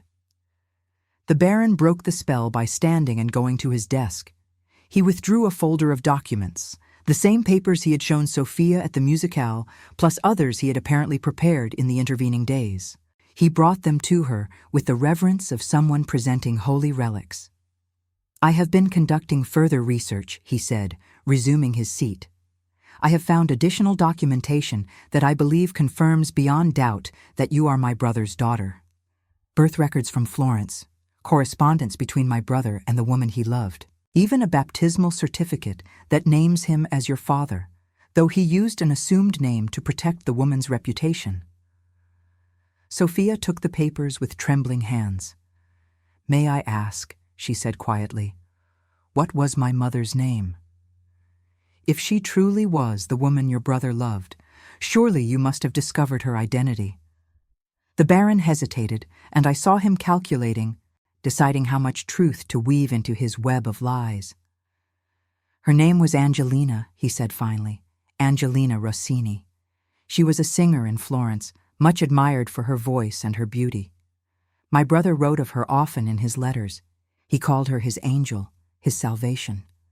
I watched Sophia's face as she heard this invented history, this fiction created to explain her existence. She showed no sign of recognition, which made sense because the story was pure fabrication. But something in her expression troubled me. Not suspicion, exactly, but a kind of sadness, as if she mourned this mother she had never known, this ghost the Baron had summoned into being. "Did she have family?" Sophia asked. "This Angelina Rossini. Did she have people who might remember her? Who might confirm this story?" The Baron shook his head. "She was an orphan herself, I fear. Raised in a convent, trained to sing in the church choir. She met my brother when he came to Florence to study music. By all accounts, they fell deeply in love, but the circumstances were impossible. He was English nobility, she was Italian and Catholic and without fortune. They planned to marry in secret. But she died before they could formalize their union. My brother was devastated. He died himself not 2 years later, some say, of a broken heart. It was a good story. Romantic, tragic, carefully constructed to explain every inconvenient detail. And it was a lie, every word of it. The truth was so much simpler and so much more painful. A poor English girl seduced and abandoned. A child born in shame and given away. A mother who survived only by erasing her past and pretending to be someone else. I could tell Sophia the truth right now. I could pull out the letter and hand it to her and watch the Baron's carefully constructed fiction crumble into dust. But what would happen then? Sophia would learn that the woman sitting across from her, serving tea and making polite conversation, was the mother who had abandoned her, That the Bellinis, the only parents she had ever known, had been deceived. That her entire life was built on lies far more shameful than any the Baron had told. Would that truth free her or destroy her? I still did not know. Sophia set down the papers and looked at the Baron directly. Why now? If you have known about me for years, as you admitted at the musicale, why did you wait until now to approach me? Why not come forward when I was a child, when you could have taken me in and raised me as your own? It was a smart question, the kind that exposed the weakness in the Baron's story. I saw him weighing his response, choosing his words with care. I did not know about you until recently, he said, which was technically true in the way that all the best lies contained fragments of truth. I knew my brother had died in Italy, but I was told nothing of a child. It was only when I began researching my family history, preparing to write a memoir of sorts, that I discovered references to a woman named Angelina, to a child born and given for adoption. It took years of investigation to trace you, to confirm your identity, and when I finally did, you were already grown, already launched on your career. I had to consider whether approaching you would help or harm you, whether the revelation of your true origins would be a gift or a burden. And you decided it would be a gift, Sophia said. Her tone was neutral, impossible to read. I decided you deserved to know the truth, that you deserved the choice I never had, to claim your heritage or refuse it as you saw fit. The Baron leaned forward, his expression earnest. I am an old man, Miss Bellini. I have no direct heirs, no children to carry on the Ashford name. When I die, everything I have built will be dispersed, divided among distant cousins who never knew my brother, who have no connection to the family history. But you are my brother's daughter. You are the rightful heir to his memory and his legacy. I want to give you what should always have been yours. Sophia was silent for a long moment, her gaze moving from the Baron to me and back again. What would you require of me? If I accepted this, if I agreed to be acknowledged as your niece, what would my life look like? The Baron smiled. That would be entirely up to you. You could continue your singing career if you wished, or retire from public performance and simply enjoy the financial security. You could travel, study, marry, or not marry, as you pleased. The only requirement would be that you take the Ashford name, that you allow me to present you to society as family, and that you consider, when the time comes, accepting the role of my heir. But that is years in the future. For now, I simply want to know you, to give you the support and protection that your father would have wanted you to have. It was a tempting offer. I could see Sophia weighing it, imagining what it would mean to never worry about money again, to have the power and position that came with an old English name. For a girl who had been raised in modest circumstances, however loving, the Baron's offer must seem like a fairy tale made real. But I saw something else in her face, too. Doubt, hesitation, the instinct that told her something was wrong, even if she could not name what it was. Might I see the house? Sophia asked suddenly. If this is to become my home, I would like to understand it better. The Baron stood immediately. Of course. I would be delighted to give you a tour. We shall start with the library, I think. It contains many volumes that belonged to your father, books he collected during his time in Italy. He offered Sophia his arm, and she took it, rising gracefully from her chair. As they moved toward the door, the Baron glanced back at me. Helena, perhaps you would care to join us? It was not a request. I stood and followed them from the drawing room through the grand entrance hall with its marble floors and soaring ceiling into the warren of rooms that made up Ashford House. The Baron narrated as we walked, pointing out portraits and furnishings, telling stories about the house's history and the family who had built it. He was charming, knowledgeable, the perfect guide to a world Sophia had never imagined belonging to. But I noticed that he never left Sophia alone with me.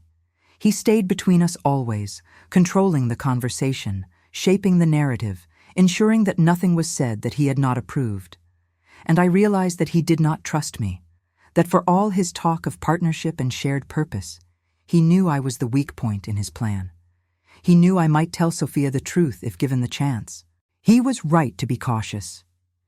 We toured the library, the music room, the conservatory with its exotic plants and glass walls. Sophia asked intelligent questions, admired the right things, conducted herself with perfect propriety. But I saw her studying me when she thought I was not looking, saw her trying to puzzle out who I was and what role I played in this strange drama. Finally, after nearly an hour, the Baron excused himself. "I must speak with my steward about some business matters," he said. "Helena, would you be so kind as to show Miss Bellini the gardens? The roses are past their season, but the autumn color is quite lovely." He left us then, and for the first time since Sophia arrived, we were alone. We walked in silence through the French doors that led from the conservatory to the garden. It was a gray afternoon, cold enough that I could see my breath, and the garden was indeed beautiful in its decline, all bronze and gold and the deep green of evergreens. We followed the gravel paths between empty flower beds and dormant shrubs, our footsteps crunching in the quiet. Finally, Sophia spoke. "May I ask you something, Lady Ashford?" "Of course," I said, my heart beginning to pound. "Do you believe Lord Ashford's story?" She stopped walking and turned to face me. "Do you truly believe I am his niece, the daughter of his brother and this woman, Angelina?" I looked at her, at my daughter, at this beautiful young woman who was about to make a choice that would define the rest of her life. And I thought about all the lies I had told, all the silences I had maintained, all the ways I had betrayed myself and her in the name of survival and respectability. The truth was in my pocket, one thin sheet of paper away. All I had to do was give it to her. "I believe the Baron wants you to be his heir," I said slowly. "I believe he has investigated your background and found evidence to support the possibility of a family connection. Whether that evidence is conclusive, whether the story he has constructed is the whole truth, I cannot say with certainty." Sophia studied my face. "That is a very careful answer." "I have learned to be careful," I replied. "This world does not reward women who speak too freely." She smiled slightly. "No, I suppose it does not." She resumed walking, and I fell into step beside her. "May I ask another question? A more personal one, please. Were you ever a singer? Professionally, I mean, before you married Lord Ashford?" The question caught me off guard. "Yes," I admitted, "in my youth. Not in great houses or opera theaters, but in smaller venues. I sang to survive." "And did you enjoy it?" "The singing, I mean, not the circumstances?" I thought about those years, about the freedom of standing before an audience and letting my voice carry all the feelings I could not otherwise express. The joy and the sorrow and the longing that had no other outlet. About how singing had been the only thing that made me feel truly alive, truly myself, even when everything else in my life was shameful and uncertain. "Yes," I said quietly. "I loved it more than anything. Why did you stop?" "Because the Baron asked me to. Because wives of baronets do not sing in public. Because I was tired of struggling and wanted safety more than I wanted my voice." Sophia was quiet for a moment. "Do you regret it? The choice you made?" I stopped walking. We had reached the far end of the garden, where a stone bench sat beneath a bare oak tree. I sat down, suddenly tired, suddenly unable to maintain the pretense any longer. Sophia sat beside me, waiting, and I knew that this was the moment. This was when I had to decide who I was and what I was willing to sacrifice for truth. "Every day," I whispered. "I regret it every day." "Then why do you stay?" "Because I am afraid." I looked at her, and I let her see the fear and the shame and the desperate love I had been hiding since the moment I first saw her on that stage. Because leaving would mean losing everything, admitting I was wrong, facing a world that has no mercy for women like me. Women who made mistakes, Women who gave up the things they loved for the illusion of security. Sophia reached out and took my hand. Her touch was warm, gentle, and I felt tears springing to my eyes. "You are not talking about singing anymore, are you?" "No," I said. "I am not." We sat there for a long moment, hands clasped, while the cold wind moved through the bare branches above us and the house loomed in the distance like a prison or a sanctuary, depending on how you chose to see it. And I thought about the letter in my pocket, about the truth that could destroy us both or set us free. "Miss Bellini," I began, and then stopped. "Sophia." "May I call you Sophia?" "Of course, Lady Ashford, and you may call me Helena, when we are alone at least." She nodded, and I took a deep breath. "Sophia, before you make your decision about Lord Ashford's offer, there is something you should know. Something about him, about me, about the real reasons behind this entire arrangement." I saw fear flash across her face, quickly controlled. "I have sensed there was more to this story," she said. "From the moment Lord Ashford approached me at the musicale, I have felt that something was not quite as he presented it, but I have not been able to determine what. I reached into my pocket and felt the letter there. All I had to do was pull it out, hand it to her, let the truth speak for itself. But something held me back. Not fear, exactly, but a last shred of doubt. Once I gave her this letter, once I revealed who I really was, there would be no taking it back.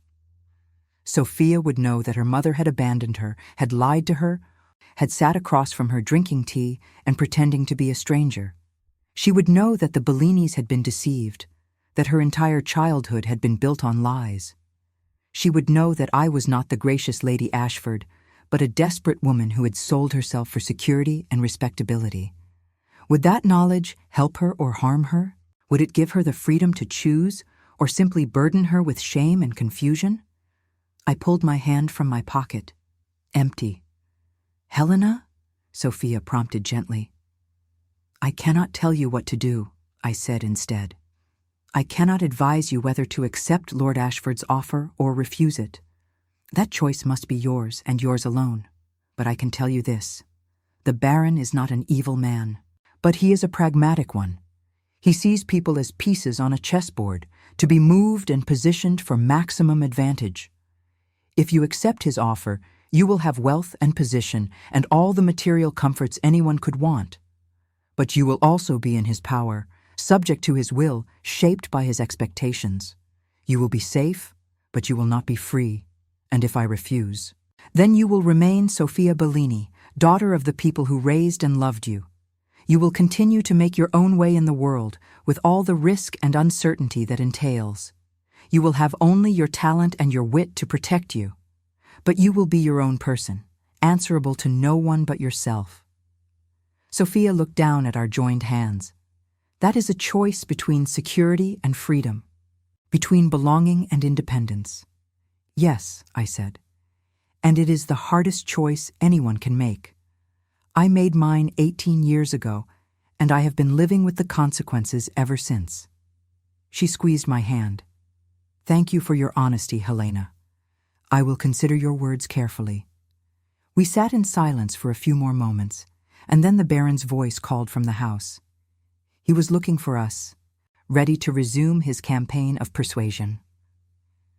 Sophia and I rose and walked back toward the house together, and I felt the weight of the letter still in my pocket, the truth still unspoken, the moment still waiting for its resolution.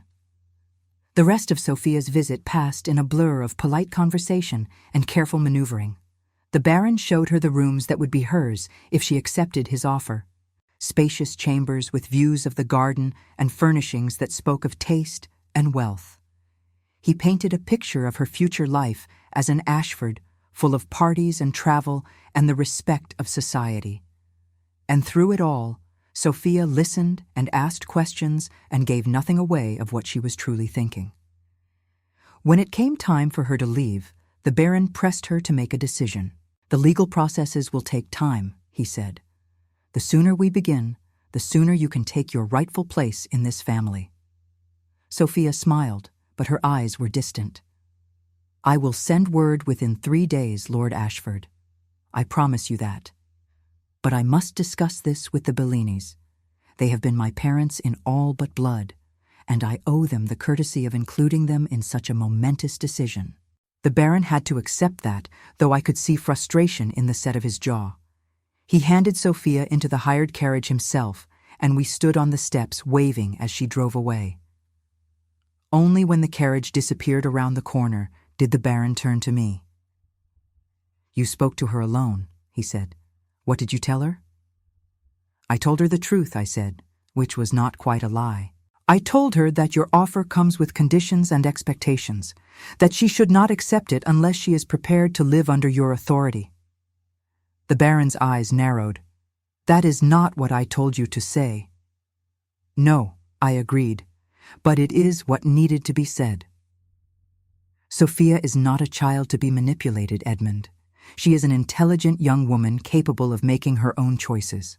If you want her to accept your offer, it will be because she genuinely believes it is in her best interest, not because she was deceived into it. For a moment, I thought he might strike me. I saw rage flash across his face, quickly controlled. When he spoke, his voice was cold and precise. "If she refuses, Helena, it will be your fault, and you will lose her forever. Is that what you want?" "What I want," I said quietly, "is for my daughter to be free to choose her own life, even if that choice does not include me." I walked past him into the house, my head high, my heart pounding. I had not given Sophia the letter. I had not told her the whole truth, but I had given her something perhaps more valuable. I had given her permission to refuse, to choose freedom over security, to be brave in a way I had never managed to be. Whether she would take that permission, whether she would see through the Baron's lies to the harder truths beneath, I did not know. But I had done what I could. I had tried, in my imperfect way, to be the kind of mother who wanted her daughter's happiness more than her own comfort. Now I could only wait and see what Sophia would decide. The next 3 days were among the longest of my life. The Baron barely spoke to me, moving through the house like a ghost, attending to his business affairs with grim determination. I knew he was angry, knew he blamed me for whatever hesitation Sophia might feel.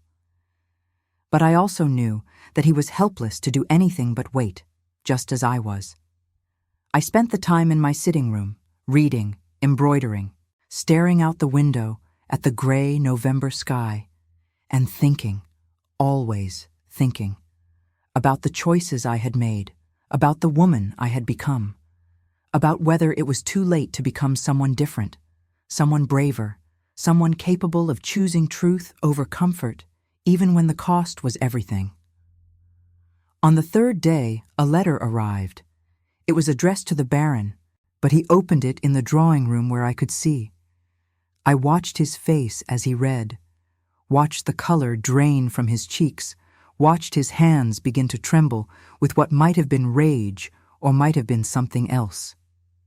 He looked up at me, and in his eyes I saw defeat. "She has refused," he said flatly. "She thanks me for my generosity, but says she cannot accept an inheritance built on uncertainty. She says she is content with her life as it is, with the family who raised her, with the freedom to pursue her music, without the weight of aristocratic expectation." I felt something loosen in my chest, something that had been tight and painful for as long as I could remember. Relief, pride, a kind of joy so sharp it was almost painful. My daughter had chosen freedom. She had chosen truth, even without knowing the whole truth. She had been braver than I had ever been. The Baron crumpled the letter in his fist. "This is your doing. You poisoned her against me. You filled her head with doubts and fears." I stood up, and for the first time in 3 years, I looked at my husband without fear or deference or the careful blankness I had learned to wear like armor. "No, Edmund.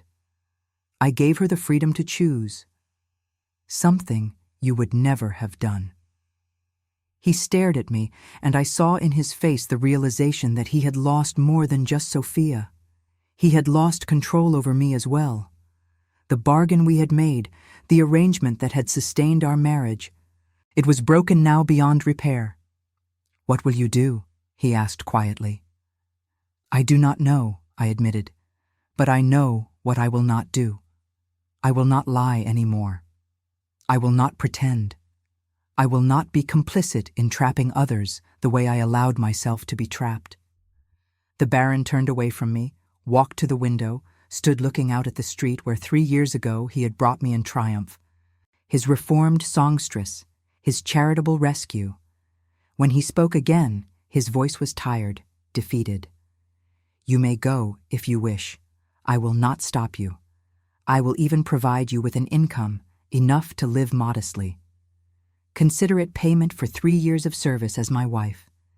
It was a generous offer, more than I had any right to expect, but it was also an admission. He knew the game was over. He knew he could not hold me any longer. I walked to the door, then turned back. "One more thing, Edmund. Sophia does not know who I am. She does not know that I am her mother.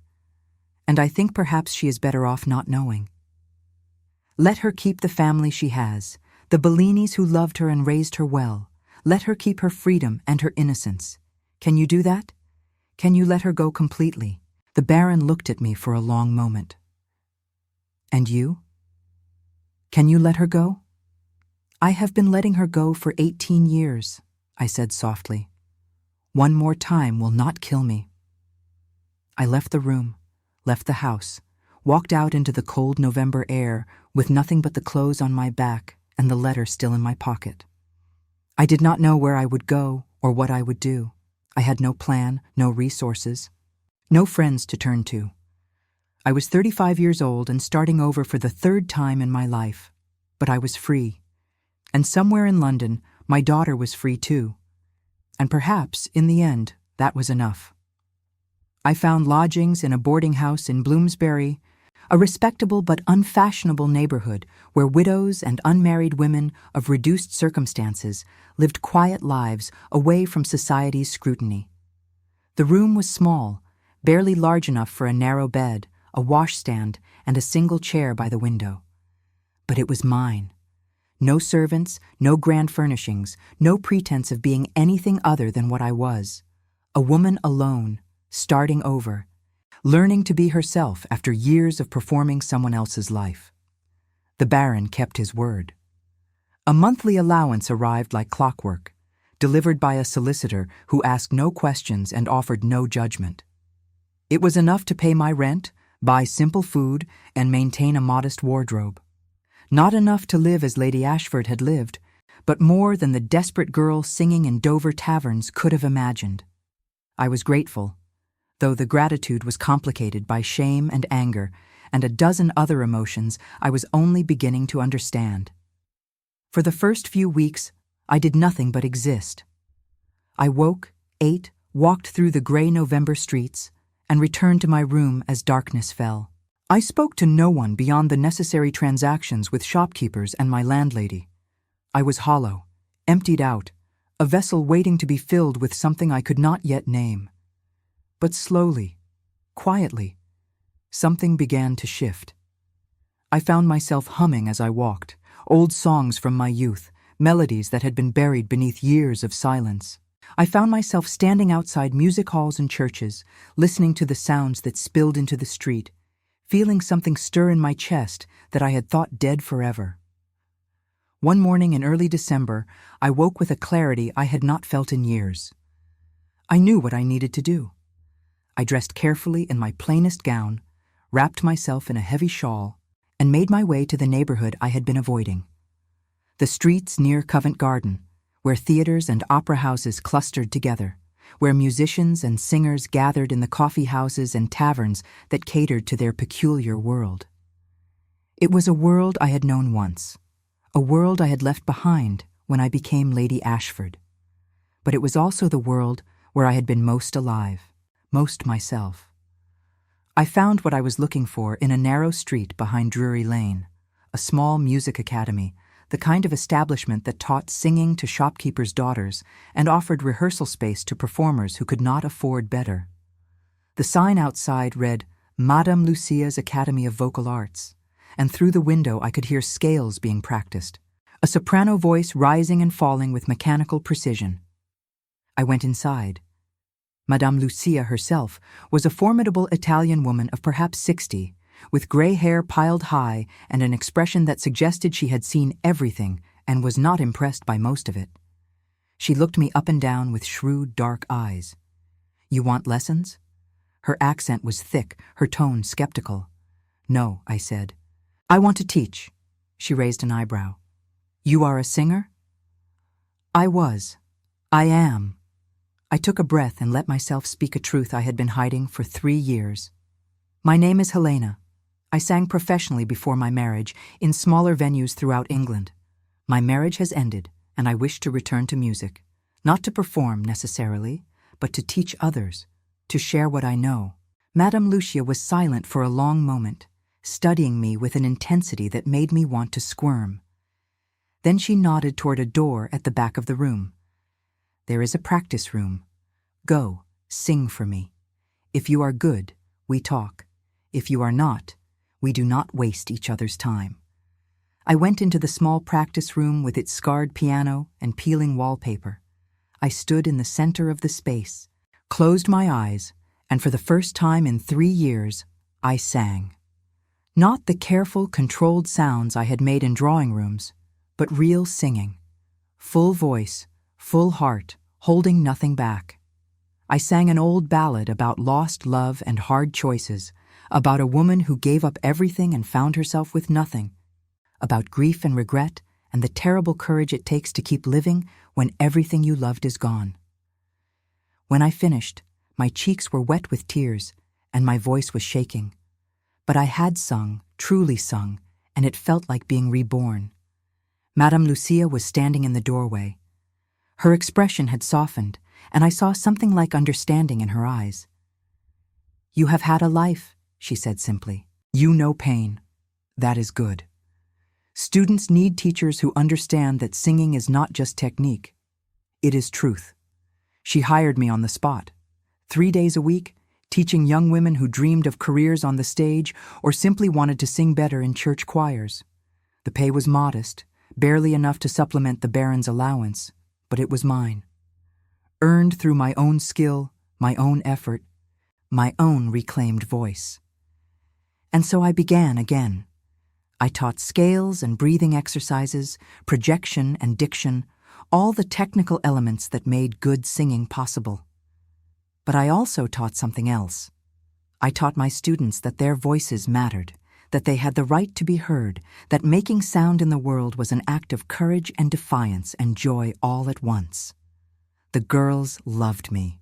They called me Miss Helena and brought me little gifts. Flowers from their gardens, ribbons for my hair, once a pair of hand-knitted gloves when the weather turned truly cold. They told me their secrets, their fears, their dreams of singing in great halls, or simply of being allowed to sing at all in families that thought music frivolous for women. And I listened, and I encouraged, and I tried to be for them what no one had ever been for me. A woman who believed in their voices, who told them they were worthy, who gave them permission to take up space in a world that constantly told them to be quiet, be small, be ashamed. Christmas came and went. I spent it alone in my room, listening to carols being sung in the street below, thinking about Sophia and wondering what she was doing, whether she was happy, whether she ever thought of the strange baron who had claimed to be her uncle and the sad woman who had sat beside him serving tea. In January, on a Tuesday afternoon, when sleet was falling and the city looked gray and miserable, one of my students came to her lesson in a state of high excitement.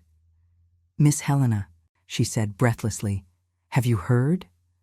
Sophia Bellini is giving a special concert at St. Martin's in the Fields. A benefit for the Foundling Hospital, they say. Every ticket sold out within hours, but I managed to get one. Will you come with me? Please say you will." My heart stopped.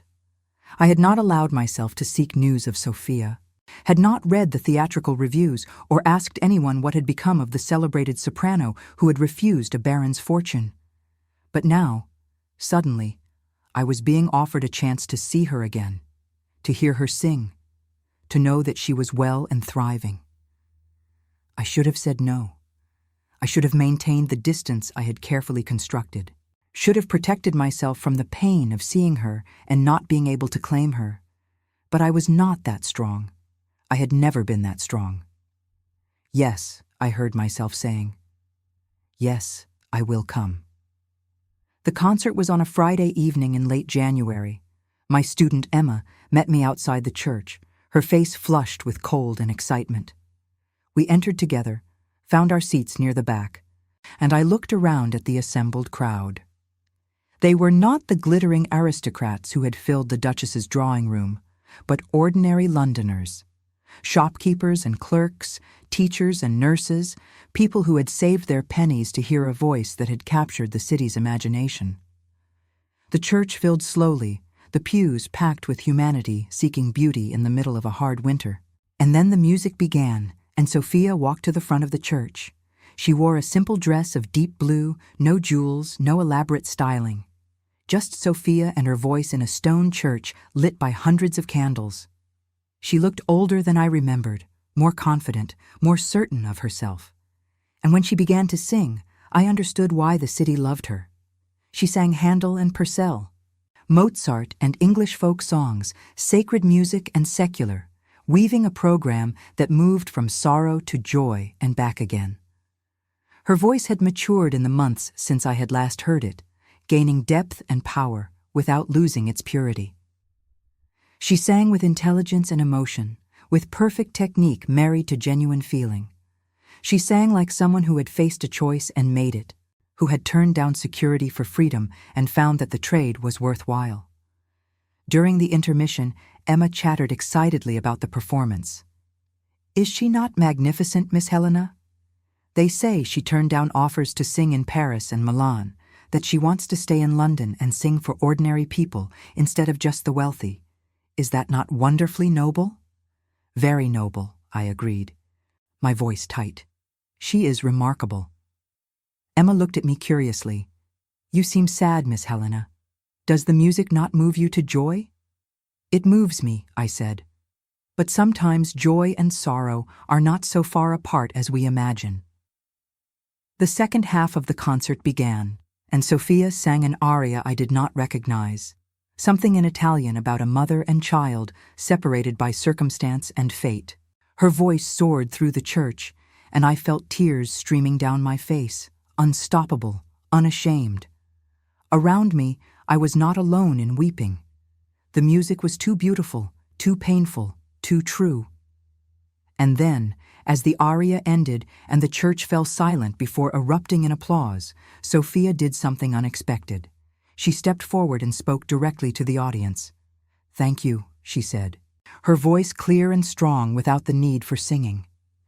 "This concert tonight is for the Foundling Hospital, which provides care for children whose mothers cannot keep them.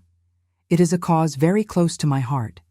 I was myself an adopted child, raised by the most loving parents any girl could ask for. But I know that not all children are so fortunate. I know that there are mothers who give up their babies not because they do not love them, but because they love them too much to condemn them to poverty and shame."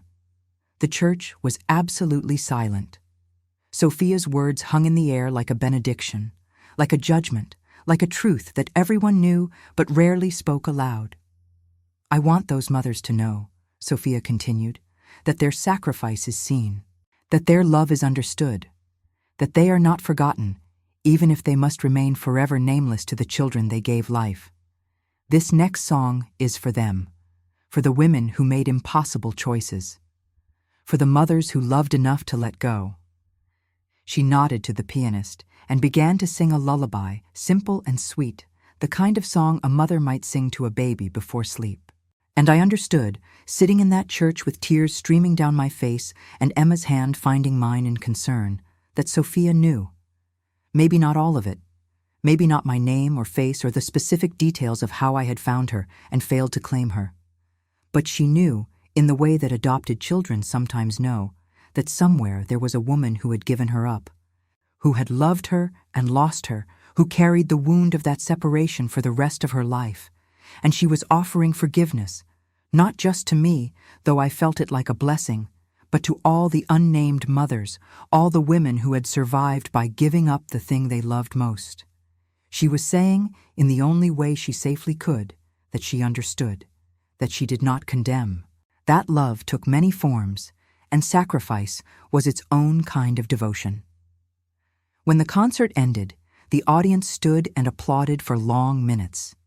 Sophia bowed again and again, and then she gestured to the collection boxes that had been placed at the exits, reminding everyone that their donations would help children who needed the kind of care she herself had received. The crowd moved slowly toward the doors, talking and laughing, energized by the music and the cold charity that came from witnessing beauty. I stayed in my seat until most of the church had emptied. Emma had gone ahead, promising to wait for me outside, giving me the space she sensed I needed. And then, when the church was nearly empty and Sophia was gathering her things near the front, I stood and walked down the aisle toward her. She looked up as I approached, and I saw recognition flicker across her face. "Lady Ashford," she said, and then corrected herself. "Miss Helena, I believe I heard you are called now." The surprise in her voice was genuine.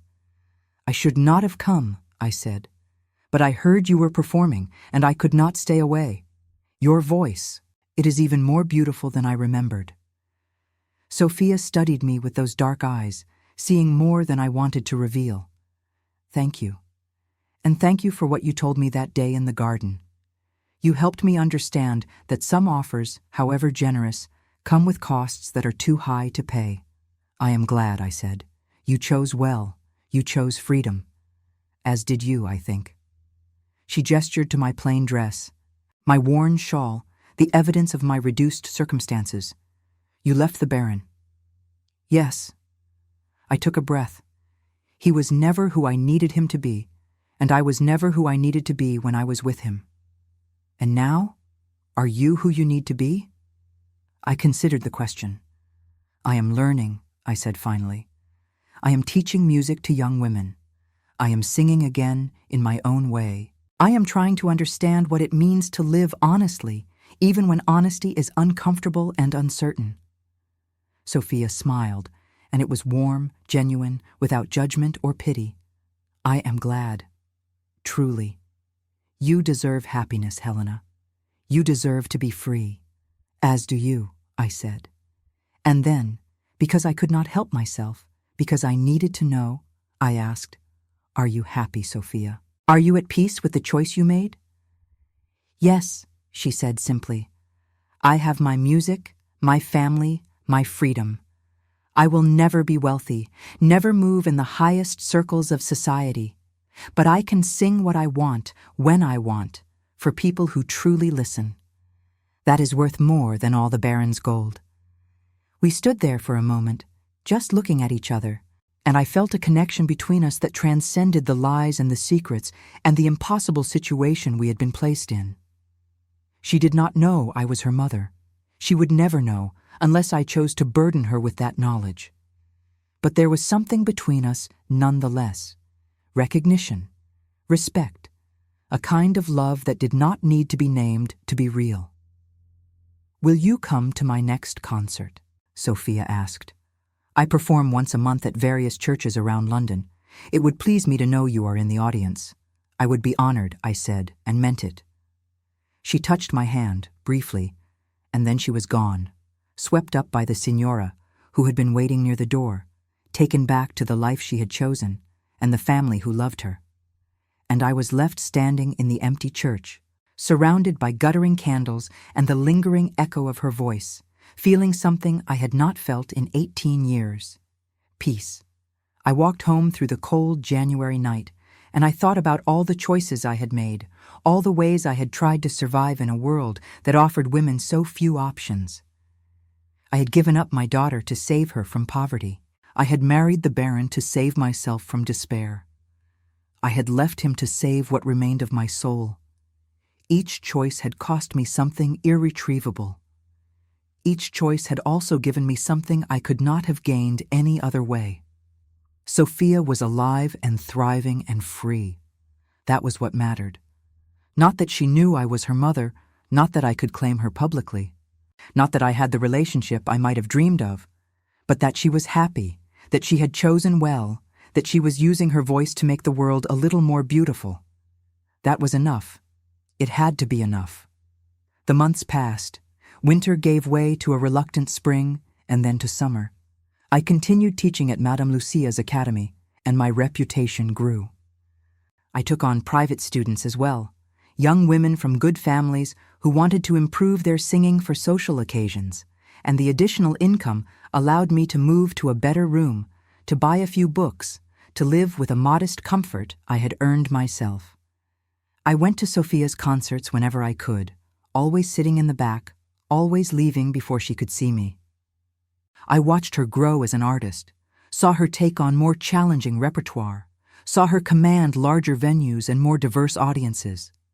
The newspapers loved her, called her the people's soprano, praised her for refusing to limit her performances to the wealthy and privileged.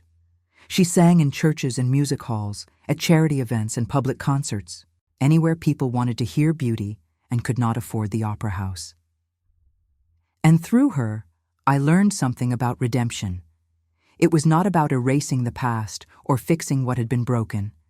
It was about accepting what had happened and choosing every day to move forward with as much grace and honesty as you could manage. It was about finding the courage to use your voice, whatever form that voice took, even when using it made you vulnerable. In August, nearly a year after I left Ashford House, I received an unexpected letter. It was from the Baron's solicitor, informing me that the Baron had died suddenly of a heart condition. He had made provisions in his will for my continued support, a permanent annuity that would allow me to live comfortably for the rest of my life. There was no personal message, no final words from the man I had been married to, just a legal document and a bank draft. I felt nothing. Not grief, not relief, not even the bitter satisfaction of having outlived him. He had been a force in my life, yes, but not a person I had ever truly known or loved. He had used me, and I had allowed it, and now he was gone, and I was still here, still learning how to live honestly. I used some of the money to expand my teaching practice.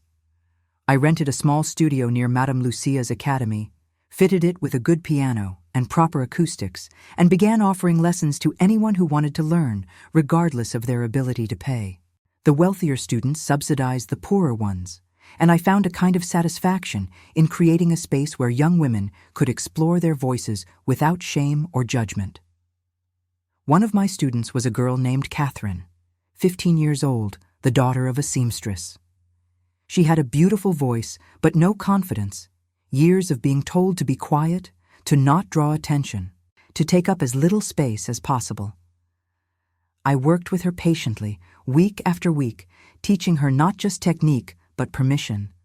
Permission to be loud, to be heard, to take up all the space her voice needed. One afternoon in October, more than a year since I had left the Baron, Catherine asked me a question that stopped me cold.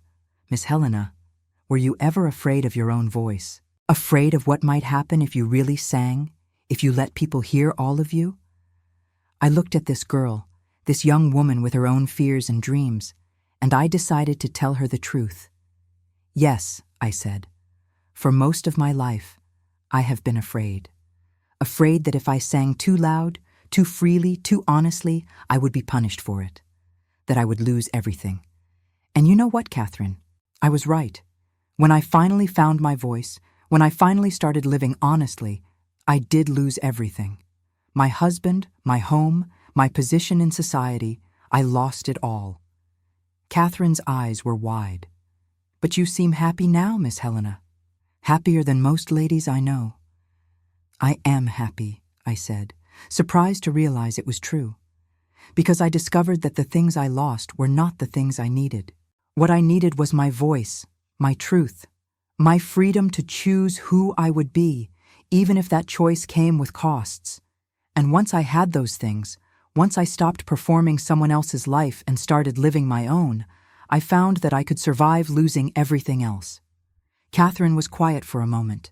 Then she took a deep breath, stood tall, and sang, really sang, full voice, holding nothing back. The sound filled my small studio, filled the street outside, announced to the world that Catherine was here, was alive, was not afraid anymore. When she finished, I was crying. Again. I seemed to cry easily these days, but they were different tears than the ones I had shed in my years as Lady Ashford.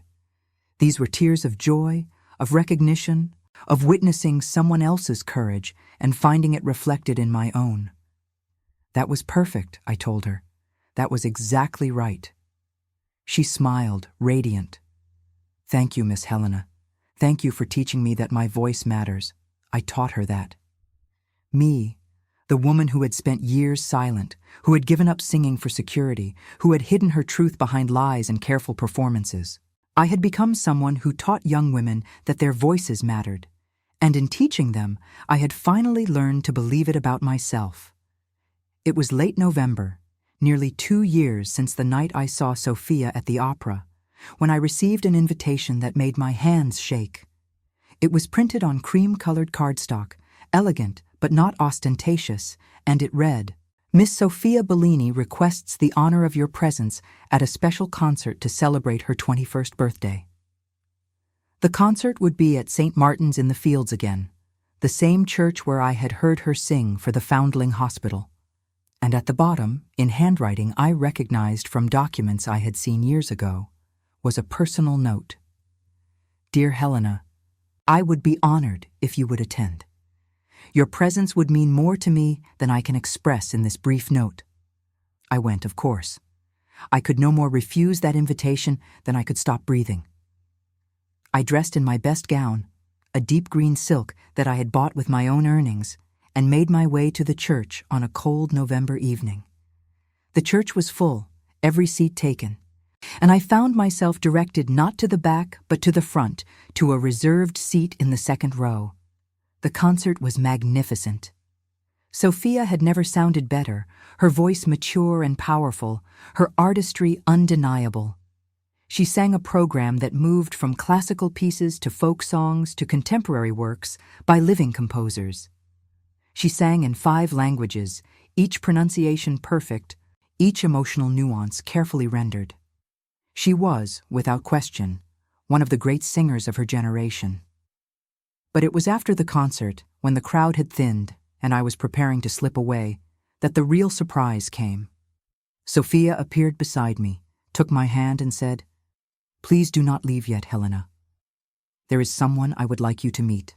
She led me to a side room where the Signora was waiting, along with an elderly man I assumed was Signor Bellini. They greeted me warmly, and Sophia made formal introductions. "Mama, Papa, this is Miss Helena, the woman I told you about, the one who helped me understand what I truly wanted." The Signora took my hands in both of hers and looked into my eyes. "You gave my daughter good advice," she said, in her accented English. "You told her to choose freedom over security. That is the advice of someone who knows the cost of both." I did not know what to say. I simply nodded, overwhelmed by the warmth of this family, by their acceptance of me as someone who mattered to Sophia. And then Sophia said something that made my breath catch. "I have a gift for you, Helena. A thank you for your friendship, for your guidance." She handed me a small package wrapped in brown paper. Inside was a book, new and beautifully bound, and when I opened it, I saw that it was a collection of songs, arrangements for voice and piano.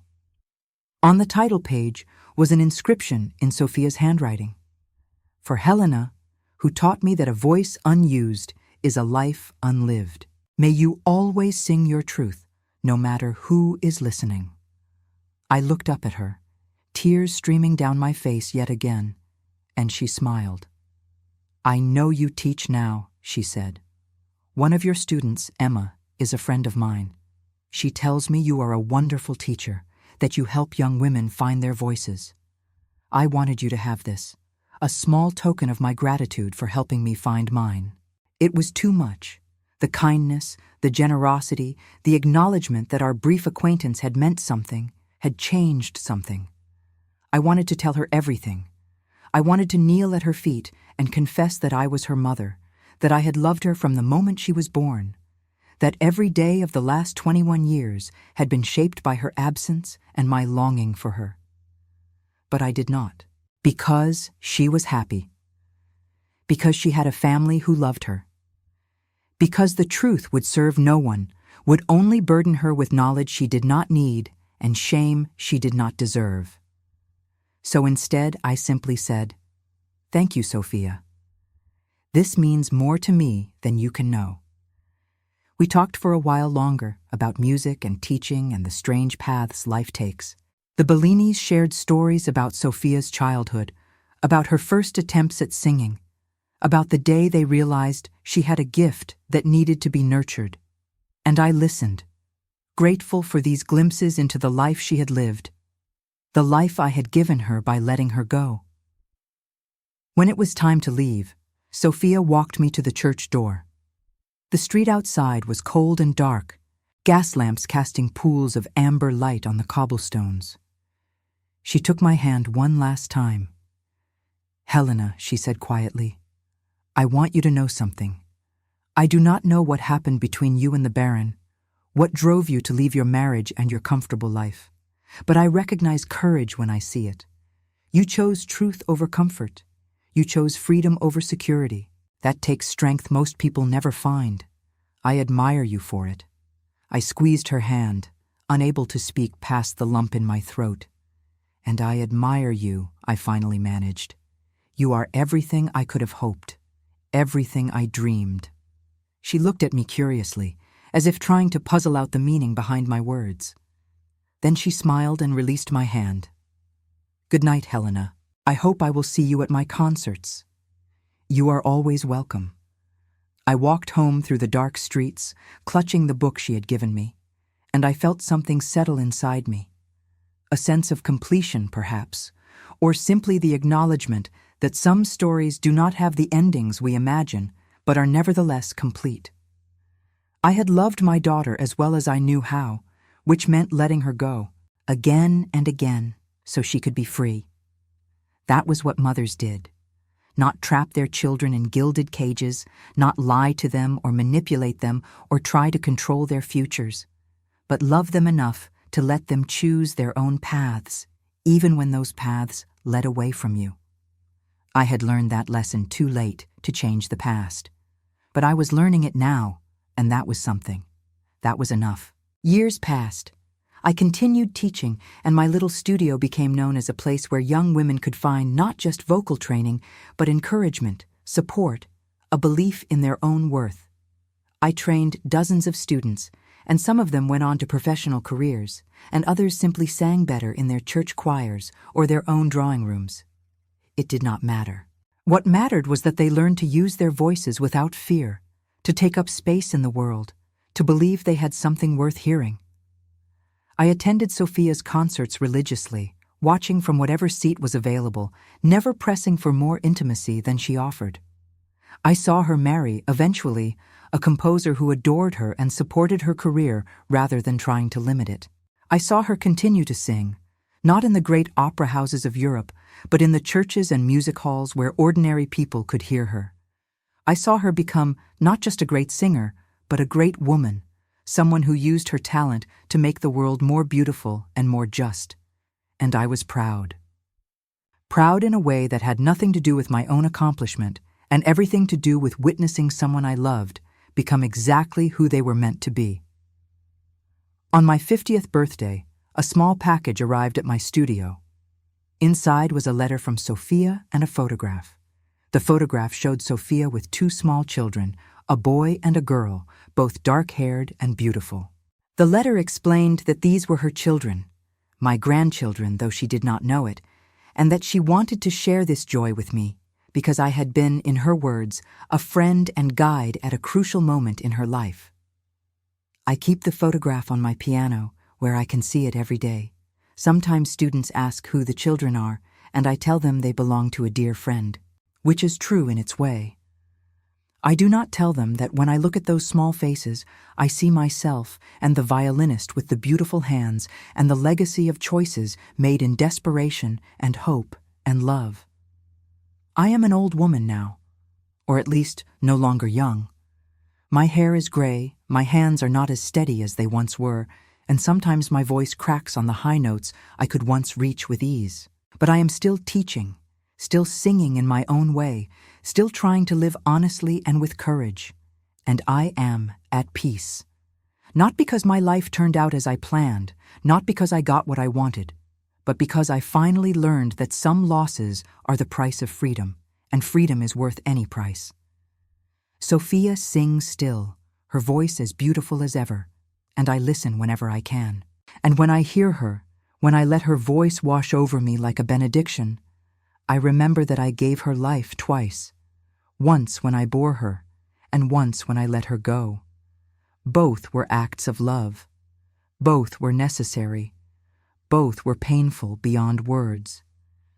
But I would make the same choices again, because in the end, the greatest gift a mother can give her child is not shelter or security or even acknowledgement. It is freedom. The freedom to become whoever they are meant to be, to choose their own path, to live their own truth without the burden of someone else's needs or expectations. I gave Sophia that freedom, and in doing so, I finally found my own. That is enough. It has to be enough.